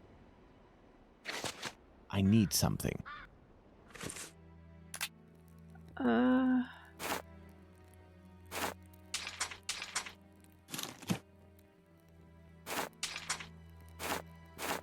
Poker with a hammer?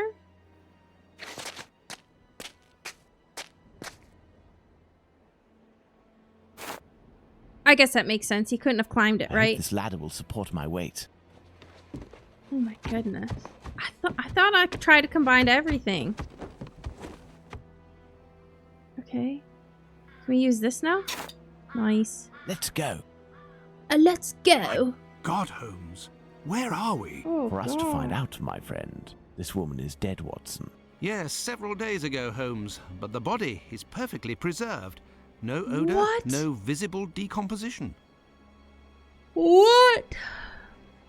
Glass eyes in all shapes and all colors. Ooh. It's a puzzle box. Let's see if I can open it. Oh boy.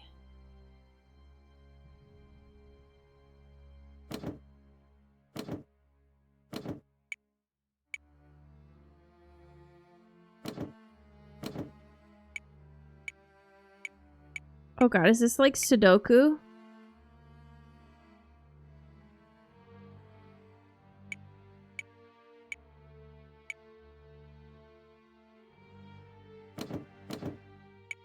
I don't know how to do Sudoku. Okay. I did it! So now we gotta make 6.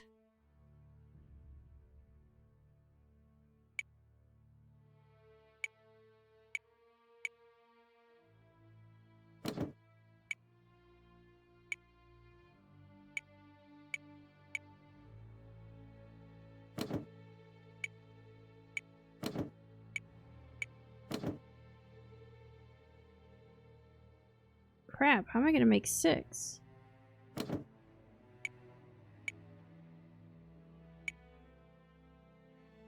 Eight minus 2 is 6.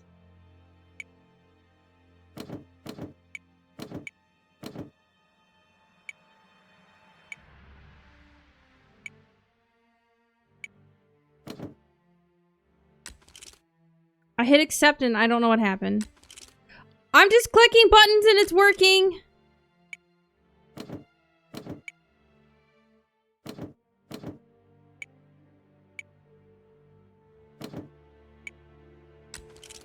Okay.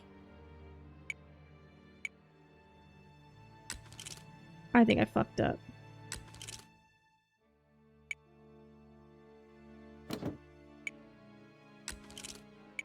I don't know There what we the are. hell happened. I just started clicking buttons and it accepted it or didn't. This square object is very unusual. Oh, okay, Sherlock. Letter found in the house at 17 Wharfdale Road. Here in the information, that boss was able to find out about the client. Oh gosh. Perfect technique. Thank you, PF. I was like, oh god. Like, I have no idea what I'm doing here, so I just started clicking buttons. It worked! Ethel loved pink and spoke in a composed and soft voice. At the end, she couldn't do more than whisper, but she was still able to sing some of the Schubert tunes that she loved. She would undoubtedly have been a virtuoso on the violin if her husband hadn't impeded her. Instructions: pink robe, assorted jewelry, seance planned for 1 week hence, but the body will be taken today or tomorrow by 2 chaps that the boss recruited. Their sign of recognition will be a triangle and a square attached with a red ribbon. No worries, they seem to be professionals. Won't be a problem. Important. Mind the quality of your lime. Mind the quality of your potentially time for affixing the false eyes. During seance 4, the boss has asked me to close the eyelids of the ghost so that the clients don't notice anything, because an eye started to fall out.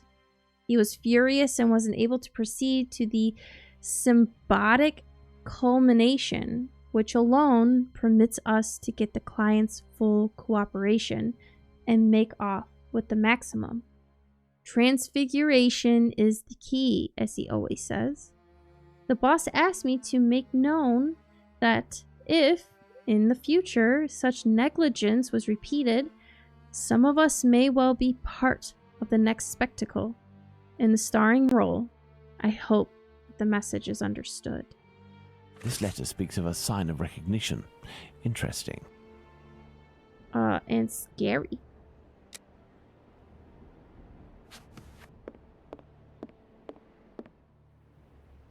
This cheap jewel must be an accessory of some sort.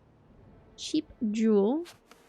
Look, Holmes, a label from the London hospital. It must be a corpse stolen from the London hospital. Oh, they took it from the hospital. Strange smell. What do you think, Watson? A zinc chloride solution without a doubt.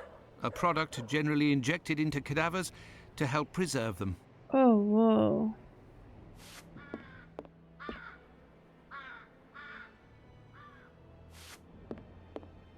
Zinc chloride. Prince Alexander Raskolnikov. Spiritualism, contact with the hereafter. So maybe this isn't Jack the Ripper's shop. Maybe this is just this weirdo's. After becoming a celebrity at the court of the Tsar of all of Russia for having invoked the greatest figures of the past, such as Napoleon, Ivan the Terrible, Alexander the Great, and Robin Hood, Prince Alexander Raskolnikov is now in the service. I'm so confused. Is now in the service of the humble. His exceptional gifts of divination allow him to invoke your dearly departed to make them come back to life under your very eyes. They will speak to you and will appear in the window of time created by the vital energy of your servant. Amusing. Amusing.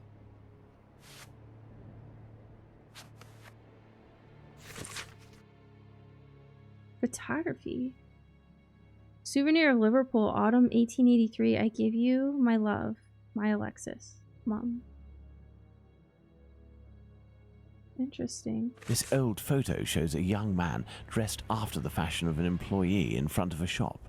The man in the photo taken in 1883 and the one on Prince Raskolnikov's leaflet are one and the same, and no more a prince or a Russian than you or I, Watson.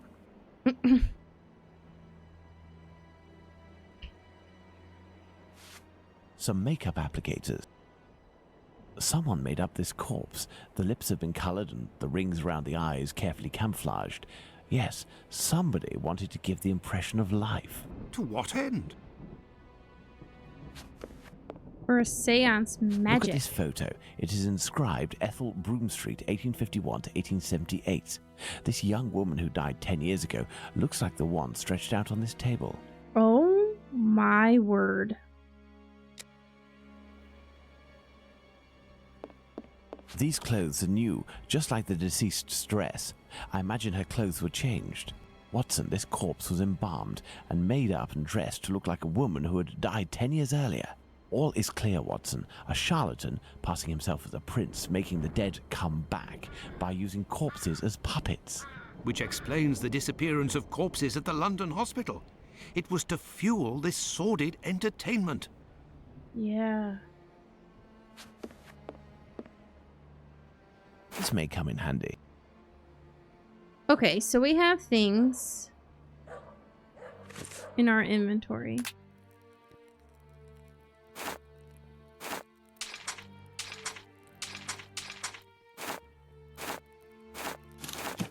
Okay. Okay.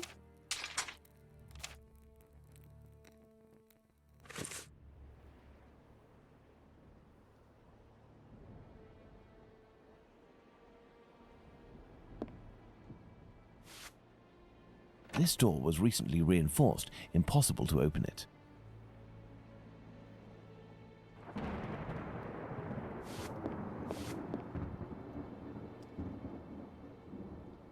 Well, I guess we'll try to leave. Holmes, I hear a cab stopping in the courtyard. Someone's coming. It is probably the dealers, Watson, but instead of running, what if we were to meet them, if we managed to win their trust? You are joking, Holmes? Oh boy. I can't believe we used a stretcher with holes in it as a ladder. Well, then, you best tell me why you're here, otherwise I'll make you talk myself.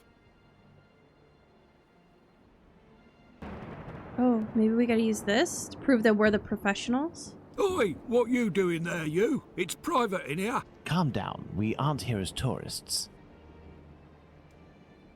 We have come to collect our packet. Oh, well then, you No just worries, had to Bia. say, Thank you so much I was for told that hanging you weren't out. no Have a tramps, great but I weren't night. expecting that you was... I'm not giving sure your if we'll get-up. finish I this guess you're tonight. boss. Aiming Yes. for it, but we'll Yes. see. Well, the subject ain't ready yet. I ain't done with it yet. You'll have to come back. Well, that's, a real problem.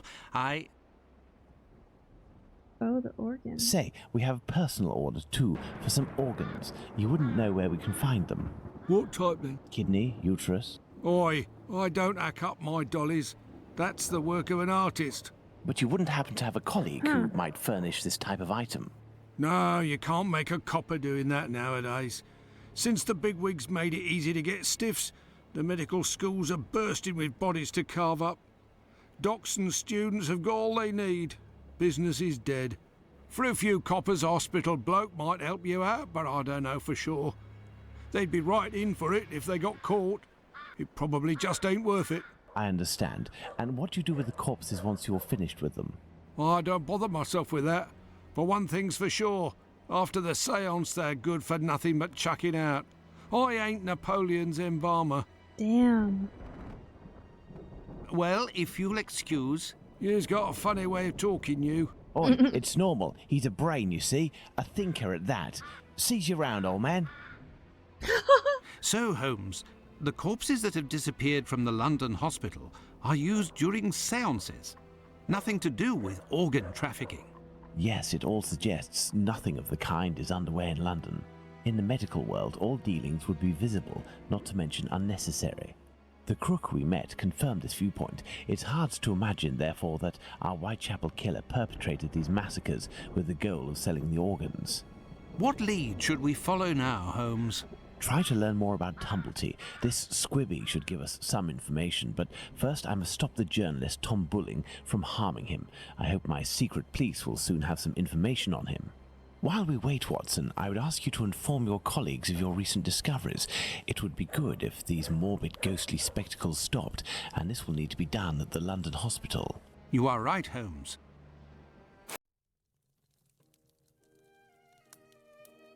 Another false lead followed by the police, Holmes?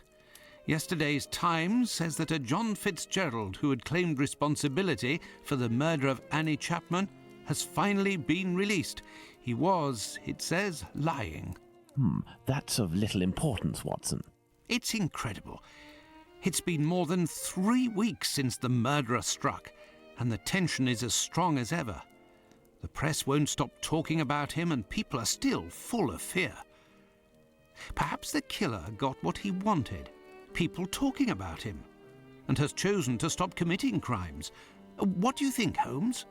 I doubt it, Watson. Everything leads me to believe that he is in hiding and waiting for the right moment. The area is packed with police, and that would obviously hamper his work. You think he will start again, Holmes? I have every reason to believe nothing will stop him short of his arrest or his death. Sadly, our investigation has reached a dead end, and I fear that we'll need another victim to get back on track. Yes, how awful. And what of the case of the burnt mat? Have you resolved that? Oh, that's a matter of little interest, and resolving will be of no benefit, above all to Miss Fleming. Ha! I hear the footsteps of my faithful Wiggins on the stairs. The game is afoot again, Watson. Mr. Holmes, the scribbler resurfaced. At last word, Pounce saw him racing to Central News Agency where he works. Excellent, Wiggins. And still nothing on the doctor? Sorry, Mr. Holmes. He's one sleek yank, but we'll find him. Good work. Here's something for you. I must leave you, Watson. If I can get my hands on this Bulling, I will have much more interesting news on the bothersome Tumblety. I have only to change. If you can, Watson, I entreat you to stay here and await my word. We may not be more than two when the time to act comes. You can count on me, Holmes. You can count on me. So...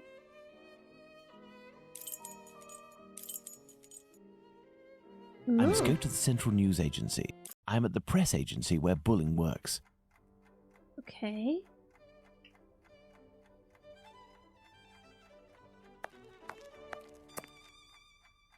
Interesting. A mirror.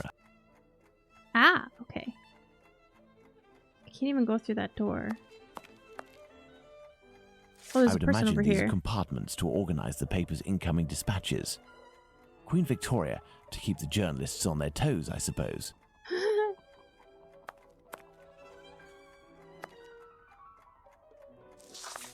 What do you want? It would be very informative to search Bulling's desk before meeting him, but first I must get rid of this bothersome person, perhaps by offering him a scoop. Ooh. Do you want this?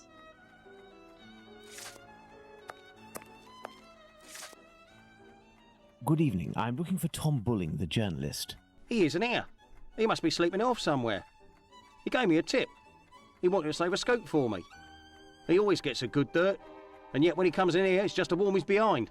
Look, he pulled his desk over the stove.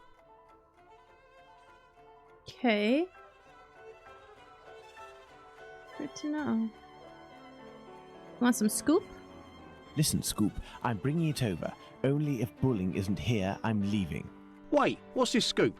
Bulling promised me a reward for info. There's a charlatan who does spiritualist seances that are a little bit special. He steals corpses from the morgue, puts makeup on them, dresses them up. Can you and imagine then reading uses that in the them as puppets. newspaper? I'll give you your dues. We'll pay you if this info is true. I'll write down the address of the hideout on the crook's leaflet, but the police will be in on this one, so you better get there in time. Understood. I'll go alone. Too bad for Bulling. Hey, you wouldn't have a little something in advance? Look on Bulling's desk. I know that he always leaves a few coins around for his snitches. Cheers. Watson won't be pleased that I'm divulging the case, but I don't see any other way. Dang. So this is his desk over here. Okay.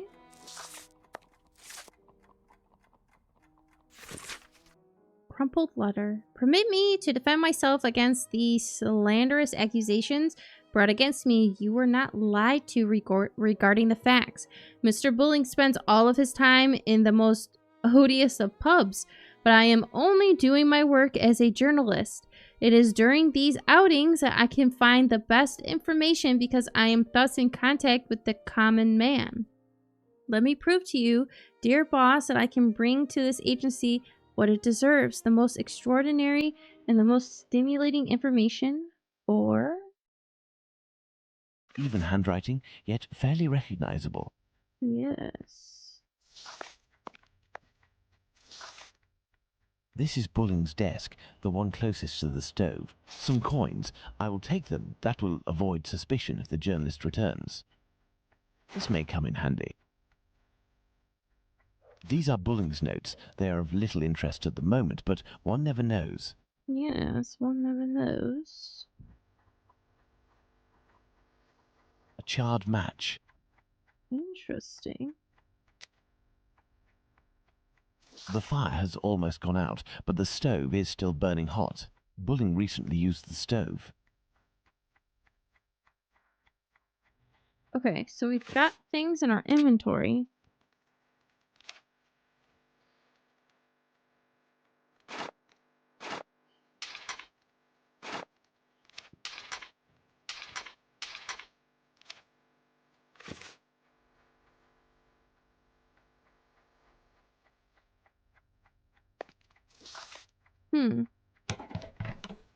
A torn piece of blotting paper.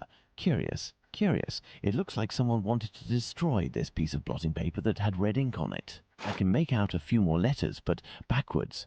I need something to help me. Interesting. Because he did use the red ink, right? At the pub.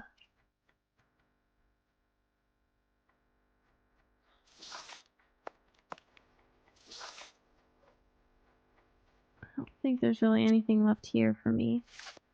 I need something to help him. Oh, Mirror. the mirror. Because it's backwards.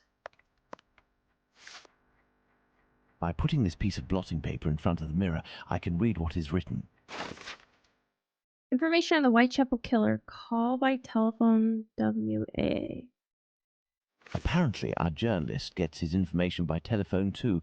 Sadly, the name is almost erased.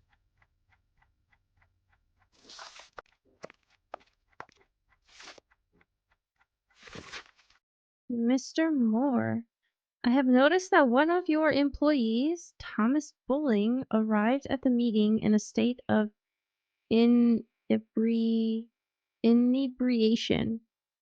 I must ask you to take care of your team's discipline. I know that you indulge this journalist given the explosive information that he manages to flesh out, but this behavior is unacceptable.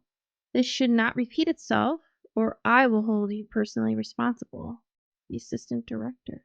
Bulling's boss, Mr. Moore, seems to be protecting the journalist. Interesting. Okay, do we have all that we need then? I need more information. Oh. How?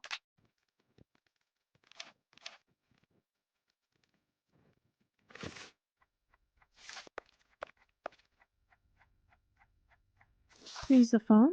Or is there information here? If I telephone one of Bulling's contacts pretending to be his assistant, Ooh, I might learn something of interest. good call.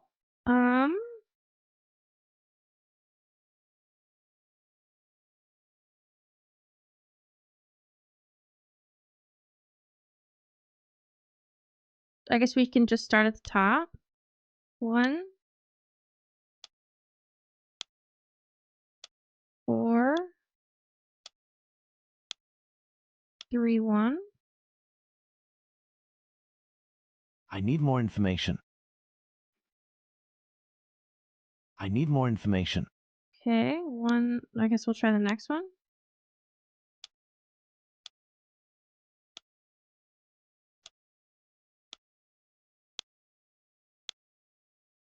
I need more information.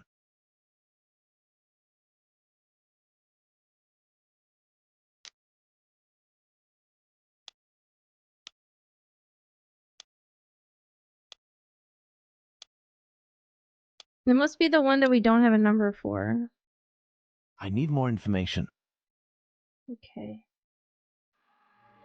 So I tried these. I thought that it would have to be these 17s. Those ones didn't work. So maybe we can... I don't know. I guess it could be either of these because it would go in between them, right?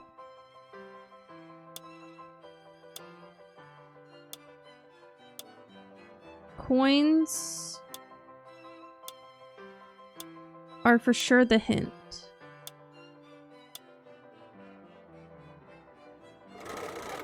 Walesby 1875, an ingenious way to save his contact. Wow. Central, Walesby 1875, if you will. Thank you, I will wait. Walesby, I am listening. Hello, my dear man. I'm calling on behalf of Tom Bulling. Bulling? So you know where this hypocrite, this liar, this... Not at all. He is currently unobtainable. In the meantime, he has left me with a note asking me to pursue his work, and he told me that you were aware... That's just great. I dropped everything off at his agency, but he didn't even bother to do the same for me. Tell me he at least gave you the information that I was asking in return. I am ready, sir. I'm listening. Do the police have a suspect for the bizarre theft of cigarettes and carrots that took place at the Commercial Street Market? Oh, what? Do the police have a suspect for the bizarre theft of cigarettes and carrots that took place at the Commercial Street Market?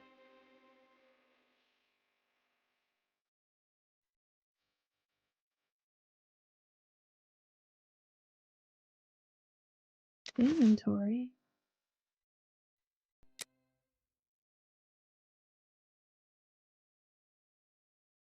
Um...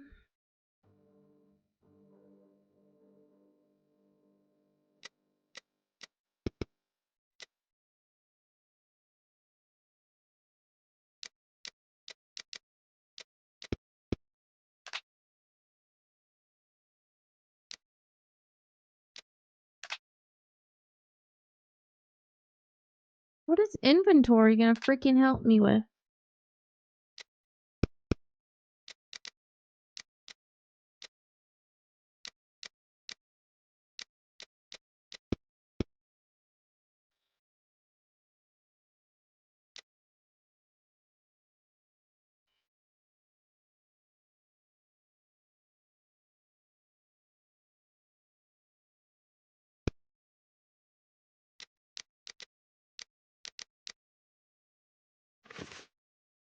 Um...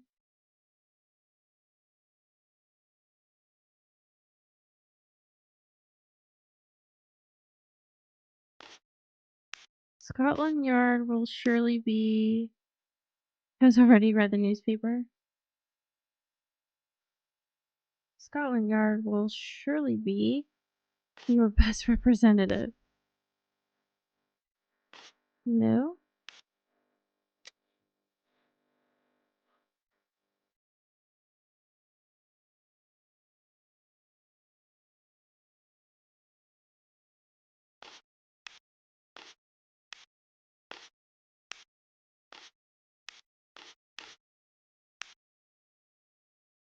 I think, according to Bulling, that Inspector Lestrade's team is looking What? for a rabbit with a bad cough. Ah, damned Bulling. One day he'll be in some serious trouble for mocking the police.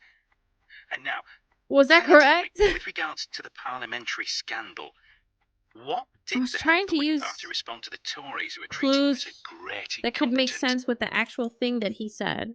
So with regards to the parliamentary scandal, what did the head of the Whig Party respond to the Tories who were treating him as a great incompetent?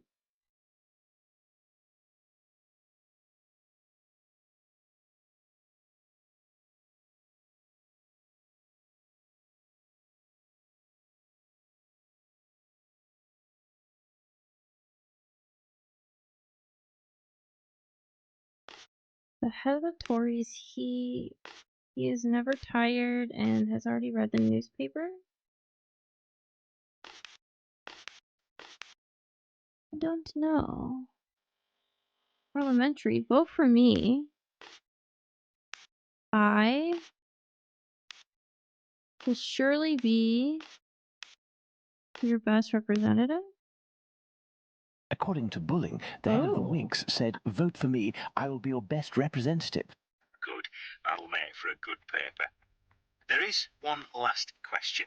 According to a government social study, civil servants make the best husbands. Why? Civil servant. A civil servant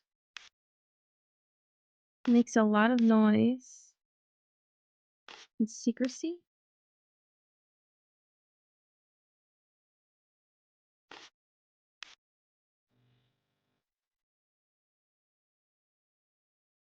A civil servant. He is never tired and has already read the newspaper.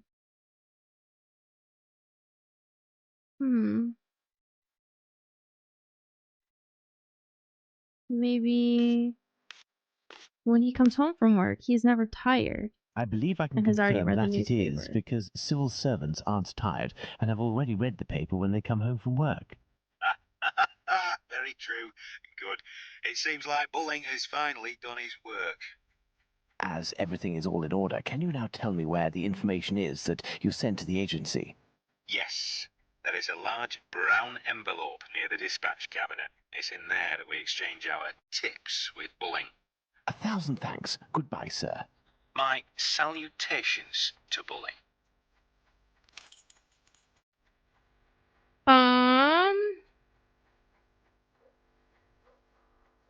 Right on.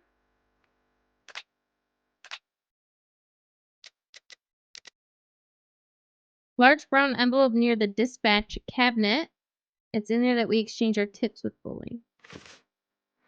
So I believe that cabinet was over here or somewhere? Or maybe it was behind me. I think it was behind me.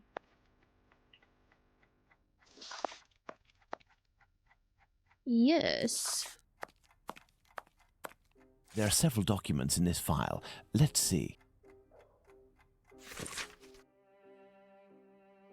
Notes on Spring-Heeled Jack. Spring-Heeled Jack, the Terror of London. Fantastical character. First appearance 1837. Associated with several suspicious muggings and robberies taking place in London and other parts of England.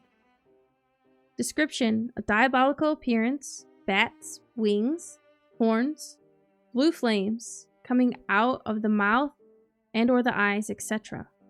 Identifying marks: all of the eyewitnesses speak of his capacity to make leaps of superhuman distance for his nickname, Spring-Heeled Jack.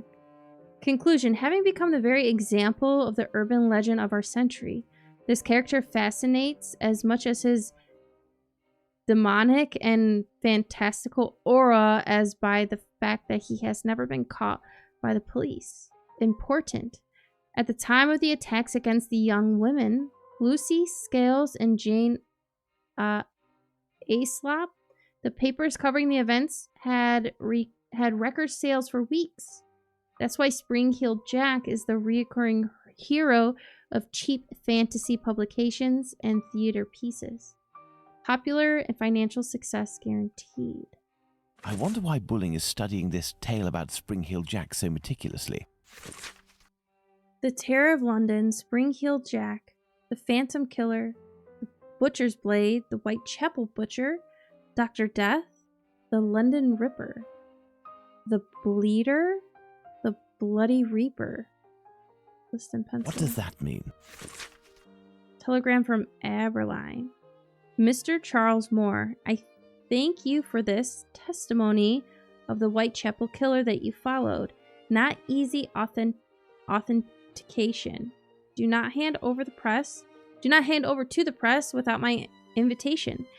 Thank you for your collaboration and your discretion. We won't forget this. Inspector Abeline. Well, well, a piece of information about the murders transmitted exclusively to the police without informing the press. That has piqued my curiosity. Perhaps I should go to the police station to get more information. Letter to Tom. Tom, about the letter, given the things from Inspector Aberline, I think that they took the bait, even if they were defending themselves. Think of the second. We must be ready if he kills again. Either way, we must keep up the correspondence. Be responsive. This idea will save us. We will get the information firsthand, and we will make history. But stay quiet and keep a low profile. I'm not really in the know, and you will be the first one who gets it if there's trouble. CM. What does that mean?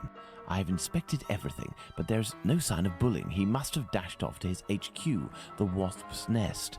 However, before I go to see him, I should find out about this mysterious information. It could help me get something out of the journalist. To the police station, then. To the police station. Let's go to the police station. 12:10 a.m. Come. Back again, are we? Come this way, good man. The inspector has a few questions to ask you. Do they not know that Here we're is the man, Inspector. Sherlock Holmes? Congratulations, Humphreys. So, my lad, one would say that you owe us a bit of an explanation for having left something with us. What is your full name and profession? Sherlock Holmes, consulting detective. Well, how about that? Mr. Holmes, can you explain this get-up, your presence in the neighbourhood despite my instructions, as well as this most opportune restitution of jewels? Firstly, I should tell you that not being under your command, I never understood what you said as an order, but rather as advice. I thought I would be wise to follow them to a certain extent. I intended to explain the stolen goods sooner or later. My presence here will allow me to fill you in on a few conclusions that... If it is in regard to the Whitechapel murders, it won't help us much. We have no doubt that we will be revealing the identity of the murderer to the people in the area in a day or two. I'm impressed, Inspector, and I offer you my sincerest congratulations. Nonetheless, you should investigate a certain doctor. Listen, Holmes, let us do our work. You've rid us of a great pain in the rear end by finding those jewels for us. It's weeks of work that you've saved us. But I think you're a little underqualified for a case like that of Jack the Ripper. Until it's over, I demand that you do not set foot in the area. Is that clear? Damn. I take note of your advice, Inspector. You mentioned Jack the Ripper. Pardon me, but you know the name of the murderer? Oh, it's from a letter that the Central News Agency sent our way. It was written by the killer. And even if it can't be proven, it must be recognised that the signature is striking. This information is confidential, and I would ask you to keep it to yourself, Holmes. Can I have a little look? Out of mere curiosity, Inspector. Then I shall disappear. In that case, I don't see any objection. Thank you so much. Oh, God. Letter signed Jack the Ripper. The 25th of September, 1888. Cher patron? Cher patron. I keep on hearing the police have caught me, but they won't fix me just yet. I have laughed when they look so clever and talk about being on the right track. That joke about Leather Apron gave me real fits. I am down on whores, and I shan't quit ripping them till I do get buckled. Damn. Grand work the last job was. I gave the lady no time to squeal. How can they catch me now? I love my work and I want to start again. You will soon hear of me with my funny little games. I saved some of the proper red stuff in a ginger beer bottle over the last job to write with, but it went thick like glue and I can't use it. Red ink is fit enough, I hope. Ha ha. The next job I do, I shall clip the lady's ears off and send to the police officers just for jolly, wouldn't you? Keep this letter back till I do a bit more work. then give it out straight. My knife's so nice and sharp, I want to get to work right away if I get a chance. Good luck. Yours truly, Jack the Ripper.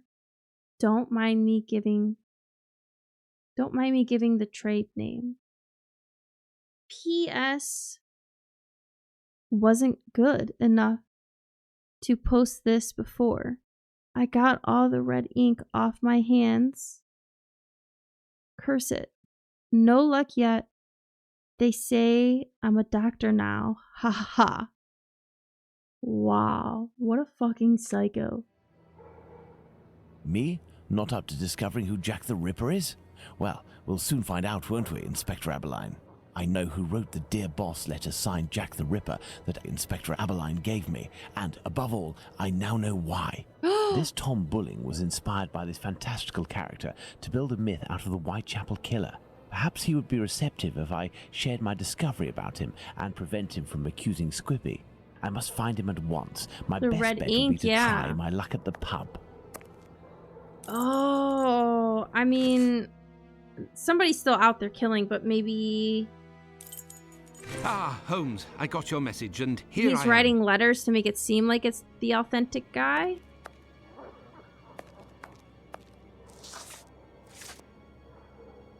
Perfect, Watson. That oaf Bluto is looking for us with evil intentions, and he may be hiding here. I will try to get more information inside. You, Watson, will be our lookout, and at the slightest suspicious sound, do not hesitate to call a constable on his rounds.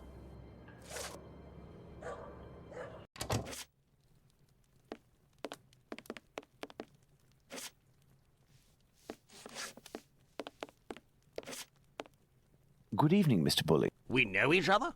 No, however, I have some information that may be of interest to you. Talk, my friend. A pint for you if what you say is worth something. Does it have to do with the Whitechapel murders?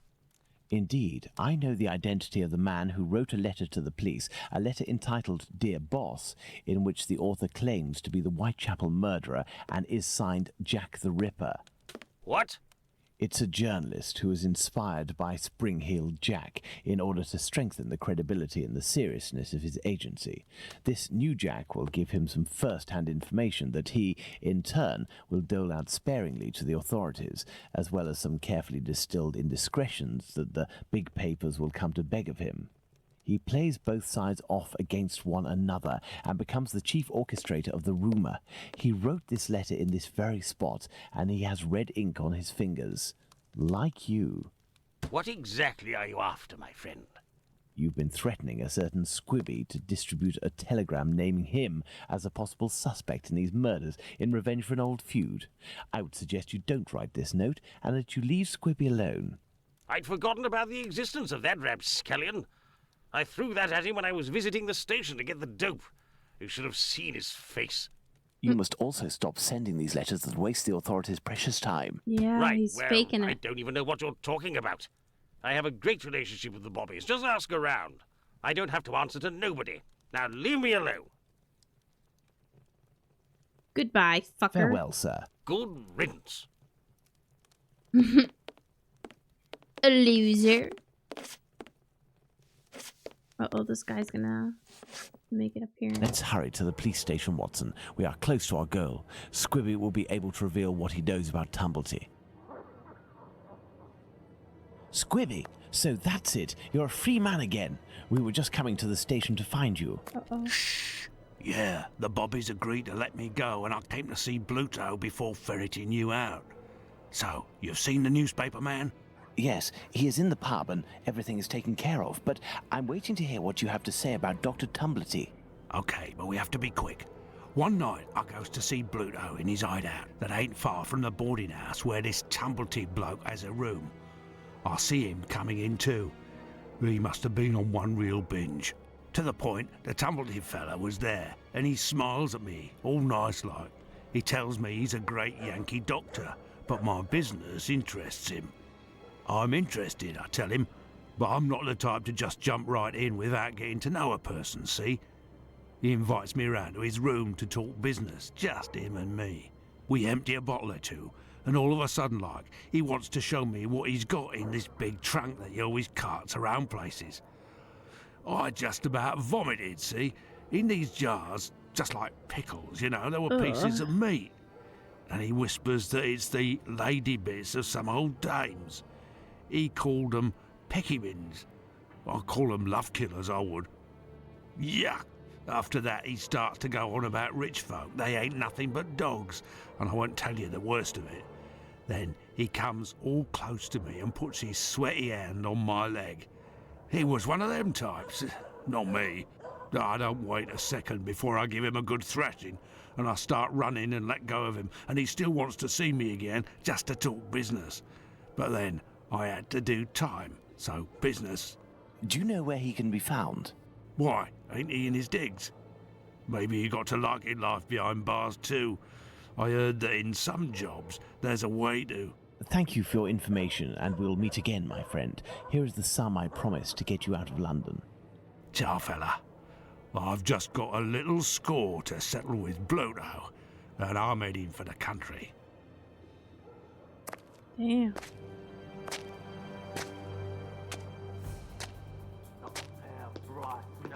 What's happening?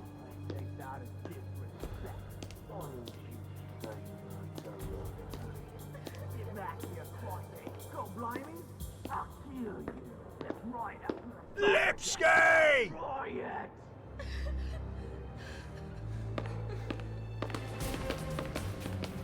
Ooh. What's going on? My dear Watson, we must strike while the iron is hot. We have avoided meeting Dr. Tumblety until now. The time has come to do so. Do you have an opinion, Holmes? We must assure ourselves that the factor collector of female organs and a murderer who removes said organs are resident in the same area at the same time is nothing more than coincidence. Okay, so what are we doing here? Are we going to talk to this guy? I thought that you wouldn't bring me back your keys. Oh, it's you, Mr. Holmes. Good evening, Dr. Watson. Keys. Indeed, it is I again. One of your tenants left without returning his keys? Yes, it's Dr. Tumblety whom we spoke about. Shortly after your last visit here, some constables came and asked me a few questions regarding him. Barely had they left than the doctor came barreling around a street corner and rushed up into his room upstairs. A little while afterwards, while I was tidying, I heard a thud in his room and a rush down the stairs. He left with most of his bags, but without returning his keys. You can go up and see if you wish. The door is still open. Ooh. The store. I'm missing some information. What?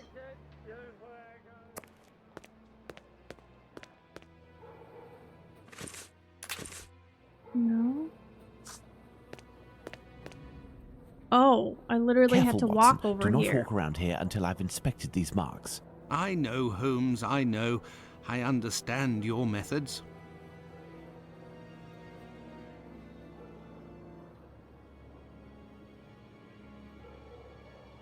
I'm missing some information. No! I'm missing some information. The fuck?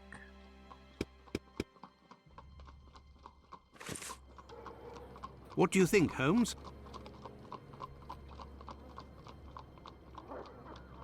Ah, you have your rule and magnifying glass. Here we go. I thought that you had forgotten them, Holmes. I never forget the essentials, my dear Watson. Never forget the essentials. Right foot, light trails. The man was running. Right foot, light trails. The man was... Okay.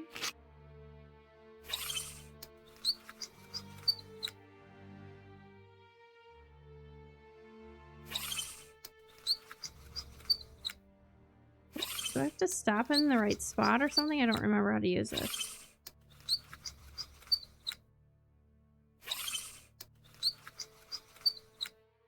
Size 13. There we go.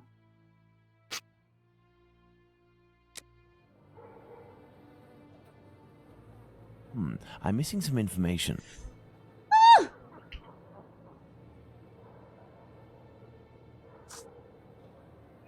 Ah, you have your rule and magnifying Do more glass. stuff? I thought that you had forgotten. I never forget the essentials, my dear. They're like smudges. This isn't water. Going by its sticky texture and odor, I'd say we're dealing with formalin. These are Again? the footprints of a tall man who had recently stepped in formalin and who left this room in a hurry. Well, can I walk on it and enter the room now, Holmes? Yes. Formalin was in the bottle that we found on the steps, right?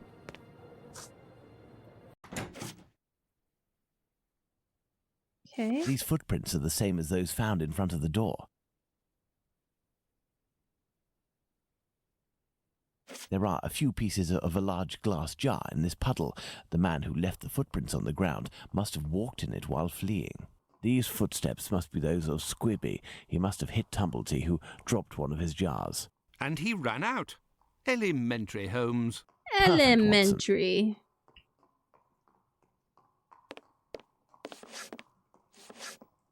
Ew. Going by its size, this enormous trunk must be a wardrobe.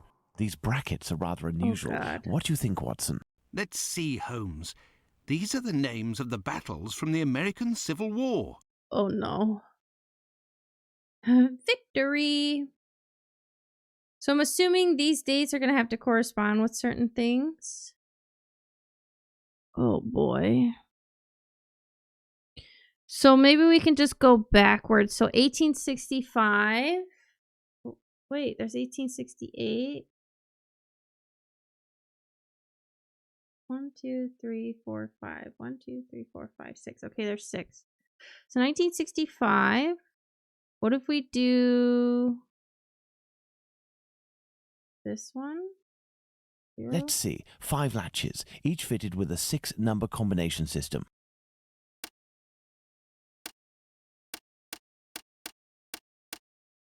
Two, 5. Oh, it's probably going to be this, right? 2. Oh, let's start from the bottom. I don't know if I understand this.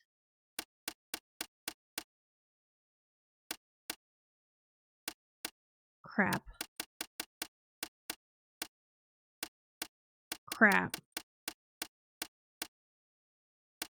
2, 5, 1863. How am I supposed? Oh God. Oh my God.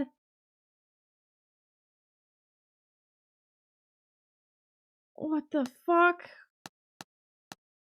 These things all fucking change. Okay, I think I need clues. Well, let's look around the rest of the place. Because as an American, I don't know what that shit. I don't know what all of that is. Dear Francis, is it impossible for us to meet again? I am feeling terrible, as pursuing our relationship further would put both my marriage and my reputation in danger. I must return to that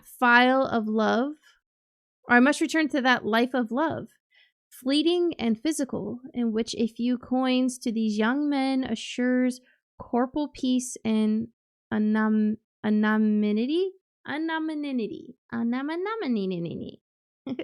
These growing feelings that I have for you make me scared, and I would prefer to shun this passion for the fear that it may never leave me.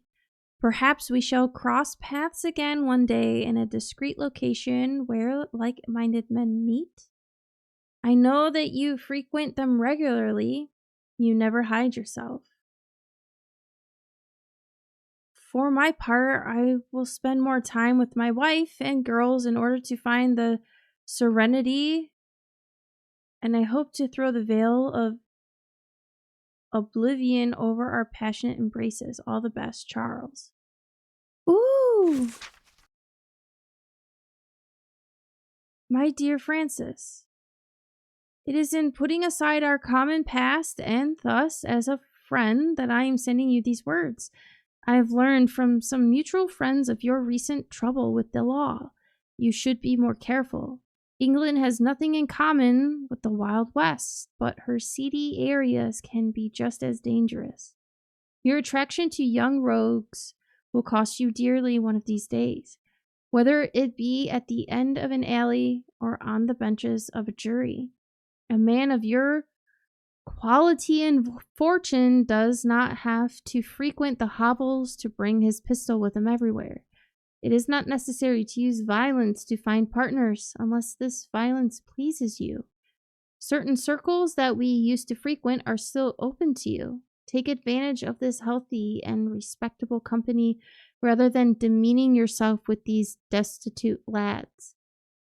And pray get rid of that god-awful chest. Who knows what the people to whom you show while bragging must think and speak of it. The man you once loved, Henry. This Dr. Tumblety seems to be attracted to men more than women, that much is clear. So, the doctor has a handgun, and he would use it to restrain young men, perhaps. Oh my. Okay, we have to do something with that trunk, but I haven't the slightest clue. Hopefully we can find a document or something. Letter found at Tumbletee's. Do not understand how you found yourself in this situation. Your passionate discussions on the legitimacy of this war should have convinced more than one. I still remember when you imitated him during that meeting. You struck that very characteristic pose and you exclaimed, "Oh, Vicksburg is the key. The war can never be brought to a close until that key is in our pocket." We all applauded. I am sure that even Lincoln himself would have applauded. During these dark hours, it was rare to have the occasion to laugh. So many deaths, ending with our much-loved president killed by this coward and left to join those of the victory at Gettysburg, who courageously fell, so that the next day the key would be in our pocket. If this letter is addressed to him, it would appear our doctor is a veteran of the American Civil War. Vicksburg is the key. Now, that is interesting. Vicksburg is the key. How does that help us with this? Going by its size, this enormous trunk must be a wardrobe.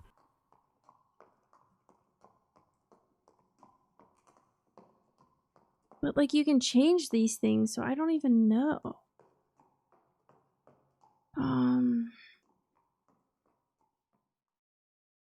So it's saying place the 4 provided dates. So it would only be the ones that would go in here. That would go from 1965 up. So, and then align the correct flag and cycle through the cap and hat icons for each respectable battle until the latch clicks. But, like, how are you supposed to know that? And I can't reset this, damn it. So we have 2. So this one is 1963. But this one should be a 7. This one should be a 3. And then we have 1963. And this will be a 5.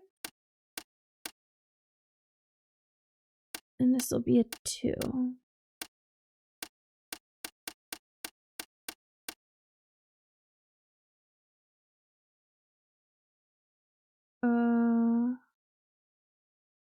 I don't have enough dates.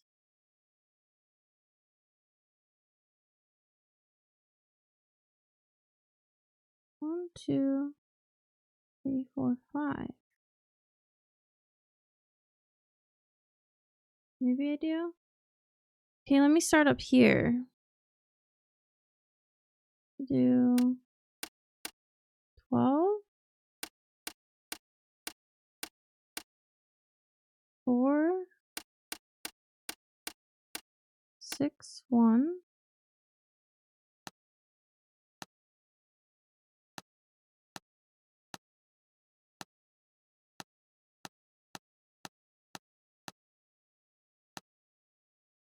Oh. Okay. Don't like that flag. Okay, so what's next? 62? Or is it still 61?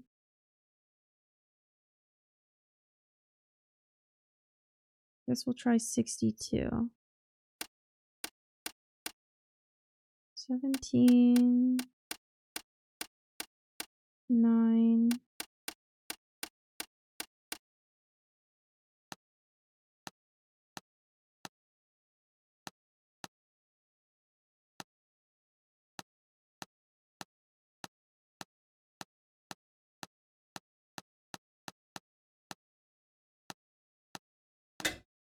Oh, I didn't even know that was on the right one. Okay. Okay.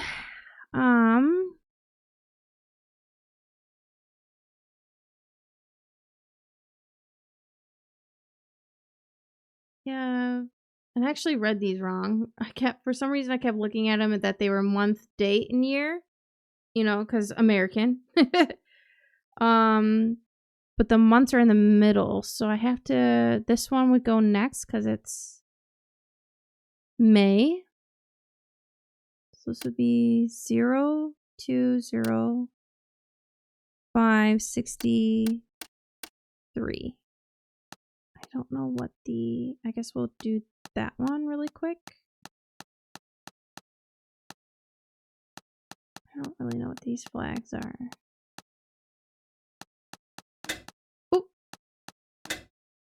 Okay.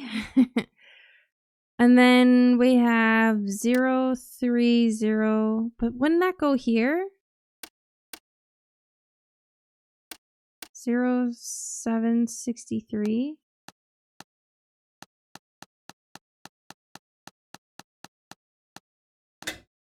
Okay.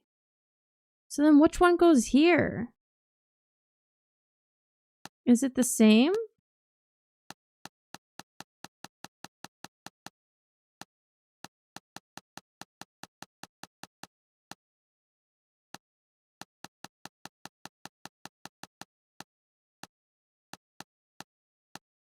I don't know what goes in the last one.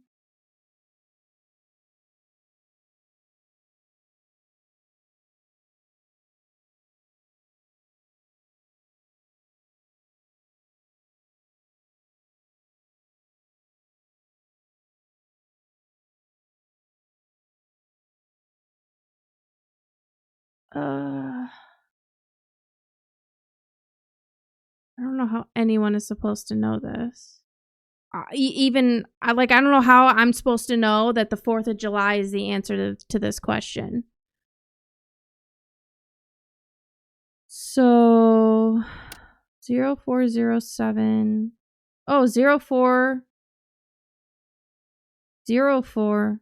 The morrow, the key. So is that how I'm supposed to know? Because it's the next day? Elementary.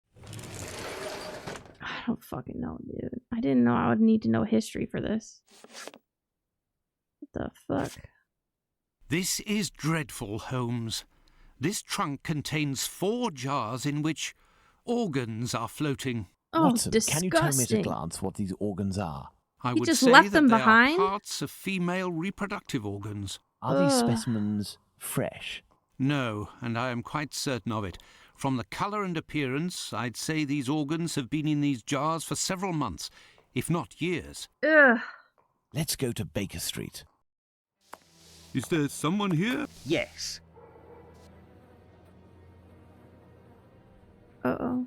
What's going on, Finley? You seem to be in a panic. The 2 police officers wanted to know if someone suspicious had entered here. The Whitechapel killer has struck again, and if I understood correctly, he killed 2 women in the past few hours. What? I don't know. The police didn't tell me anything. Quick, Holmes, we must catch up with them. Certainly not, Watson. Mr. Finley, do you know if the doctor had any other pieces of luggage up there apart from this trunk? 1 or 2, I think. Do you take care of the doctor's laundry? My wife does laundry for the tenants once a week. The sheets likewise. Would you be kind enough to let us know as soon as possible if the doctor shows up again? Certainly. I'm just worried that he won't be back, you see, and I'm annoyed about my keys. Holmes, I don't follow. The Whitechapel killer is, at this very moment, very close by, and we are just staying put, twiddling our thumbs. The Whitechapel killer has always been nearby, and what will we do? Go back to the scene of the crime or crimes and mix with the onlookers and trample the crime scenes even more? No, our time will come. Let's return to Baker Street. Let's go back to Baker Street. Home, sweet home. Home, sweet home.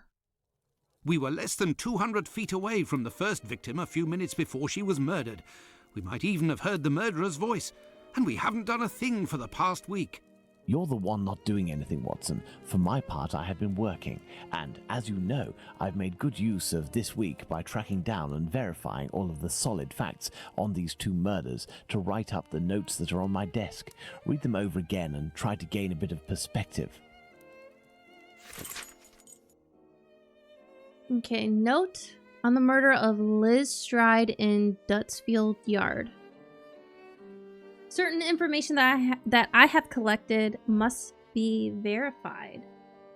Liz Stride, nickname Long Liz, 45 years old, height 5 foot 5 inches, occasional prostitute. She lived for the past 3 years in a stormy relationship with a certain Kidney, a waterside laborer, 36 years of age, whom she left a few days earlier. She charged him with assault but failed to appear in court, and the case was thrown out. The victim was discovered dead by one Louis Diemschutz at 1 o'clock in the morning on September 30th. The man's first thought was to verify if his wife in the building next door was still alive before sounding the alarm. The two doctors who came at the police's request to the scene of the crime in the moments after the discovery of the corpse put the time of death after 12:46 a.m. Cause of death, hemorrhage due to a throat injury. The weapon was a small knife with a large, blunt edge. The verification of this statement is necessary. Could this wound have been caused by another tool? Neither the body nor the clothes were damaged, soiled, or disturbed by the killer. The right hand was open, stained with blood, and resting on the chest. The left hand was on the ground, partially closed, holding a packet of pastilles. The location of the discovery was a courtyard called Dutfield Yard, whose doors lead onto Burner Street in Whitechapel. The victim was found stretched out on the ground a few inches from the wall of one of the buildings served by this courtyard, the International Working Men's Club. This association, composed mainly of Jews originally from Russia and Poland, were organizing a conference that night on the subject, "Why Should Jews Be Socialists?" presided by Mr. Morris Eagle. The meeting ended around 11:30 p.m., but many members remained to debate and sing within the premises of the association. An American present that evening declared to have been in the courtyard at 12:20 a.m. and went into the street and didn't see anything unusual. He then returned back inside the club, but his estimation of time spent outside is approximate at best. Two witnesses were quoted by the press: Constable Smith, who was doing his rounds in the area on the night in question, and a Hungarian by the name of Schwartz, who made his statement at the police station accompanied by an interpreter because he does not speak English. The transcription of these statements by the press should be treated with caution. It would be advisable, if at all possible, to consult the exact content. Observe the clothing worn by the victim as well as her possession at the time of the discovery of the body. Clothing: long, black cloth jacket, fur trimmed around the bottom, with a red rose and a white maidenhair fern pinned to it. Black skirt, black crepe bonnet, checked necked scarf knotted on left side, dark brown velveteen bodice, two light serge petticoats, one white chemise, white stockings, spring-sided boots, two handkerchiefs. One is noticed to have fruit stains on it, a thimble, a piece of wool wound around a card. In the pocket in her underskirt, a key, a small piece of lead pencil, 6 large and 1 small button, a comb, a broken piece of comb, a metal spoon, a hook, as from a dress, a piece of muslin, 1 or 2 small pieces of paper. Wow, us ladies, we've just been carrying random things in our pockets and our purses for forever, huh? Note on the murder of Catherine Eddowes, whatever. 46 years old, height 5 foot, occasional prostitute. She had a regular relationship for 7 years with one John Kelly, a man of no regular employment and about the same age as the victim. The victim was found dead at 1:44 a.m. on September 30th by P.C. Watkins, who was on his rounds. He secured the area by calling to the watchman of the warehouse located some feet from the crime scene.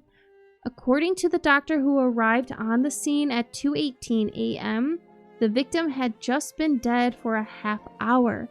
Unlikely, but we know from experience how hard it is to precisely establish the time of death when the corpse had been very mistreated. Cause of death, hemorrhage due to a throat wound. The medical examiner also confirmed that, additionally, the extractions committed on the corpse were done post-mortem by a right-handed man possessing a long-bladed knife. The victim was subject to numerous mutilations. The victim was found stretched out in a dark corner of Mitter Square, notorious meeting spot for prostitutes and their clients because of its remote, poorly lit location. It should be noted that the victim was freed from the Bishopgate Street Police drunk tank at 1 o'clock in the morning. Mitre Square was visited at 1:30 a.m. by P.C. Watkins coming from the street, and at 1:42 a.m. by P.C. Harvey coming from Church Passage. The 2 police constables didn't see anything suspicious in the area, but it should be noted that P.C. Harvey didn't enter into the square, unlike P.C. Watkins. The watchman who came to lend a hand to Watkins at the time of the discovery of the body had been awoken during the time of the crime. His door is located a few feet from the spot where the victim was lying and didn't hear anything until the police's call. Firstly, we must note that the clothing worn by Catherine are very characteristic. I think in particular the patterned green chintz skirt as well as the white men's vest. A few of her possessions, including the thimble, were found around the corpse. The white apron was found on the corpse with a part missing. Thus, this missing part, previously resewn, thus ensuring authenticity, was found at 2:55 a.m. on the night of the murder by P.C. Alfred Long, who states that the object wasn't there at his preceding patrol at 2:20 a.m. The piece of bloody apron was found in the entrance hall leading to the stairs of 108 to 119 Wentworth Model Dwellings on Goulston Street. At the right of the entrance, just above the apron, was found the following inscription in chalk. The jaws are not the men that will be blamed for nothing. Oh. It says the Jews are not the men that will be blamed for nothing. The Wentworth Model Dwelling building being almost exclusively occupied by Israelites and Goulston Street being the site of a very popular, much frequented market, he decided to erase the inscription before the day broke. Catherine's belongings, wearing at the time of her murder, black straw bonnet trimmed in green and black velvet, with black beads, black strings worn tied to the head, black cloth jacket trimmed around the collar, and cuffs with imitation fur and around the pockets in black silk braid and fur, large metal buttons, dark green skirt, 3 flounces, brown button on waistband. The skirt is patterned with Michaelmas daisies and golden lilies. Man's white vest, matching buttons. Down front, brown linsey bodice. black velvet collar with brown buttons down front, gray stuffed petticoat with white waistband. Very old green alpaca skirt worn as undergarment, very old ragged blue skirt with red flounces, light twill lining worn as undergarment, white calico chemise, pair of men's lace-up boots, mohair laces, right boot repaired with red thread, one piece of red gauze silk worn as a neckerchief, one large white pocket handkerchief, one large white cotton handkerchief with red and white bird's eye border, two unbleached calico pockets, tape strings, one blue stripe, bed ticking pocket, brown rib knee stockings, darned with white cotton. Possessions, two small blue bags, two short black clay pipes, one tin box containing tea, one tin box containing sugar, one tin matchbox, empty, 12 pieces white rag, one piece coarse linen, white, one piece of blue and white shirting, 3 cornered, one piece red flannel with pins and needles, 6 pieces soap, one small tooth comb, one white handle table knife, one metal spoon, one red leather cigarette case with white metal fittings, one ball hemp, one piece of gold white apron with repairs, several buttons and a thimble, mustard tin containing 2 pawn tickets, one in the name of Emily Bureau, 52 Whites Row, dated August 31st. 9, what is this supposed to be? 9 pence for a man's flannel shirt. The other is in the name of Jane Kelly of 6 Dorset Street and dated September 28th. Something for a pair of men's boots. Both addresses are false. Printed handbill, portion of a pair of spectacles, 1 red mitten. Holy shit. Talk about an info dump. I have read and reread them, but give me something to do then. A task where I can get stuck in, because... Find me a slaughterhouse that will give us exclusive use of its block for an hour, and find me, in your opinion, which common animal shares the most characteristics with humans from a physiological point of view. Pig? I don't even know why I asked that question. Pray, find a dozen fresh pig's heads, Watson. Not big heads, I prefer small ones. Sows? Aww. That's it, Watson. As soon as you have done that, let me know. I request that you search in Whitechapel. Who knows, perhaps you will learn something about where Dr. Tumblety may be hiding. There is also no shortage of slaughterhouses and pig's heads in those parts. So now we gotta go find pigs' heads? Sherlock, I think you're off your rocker, dude.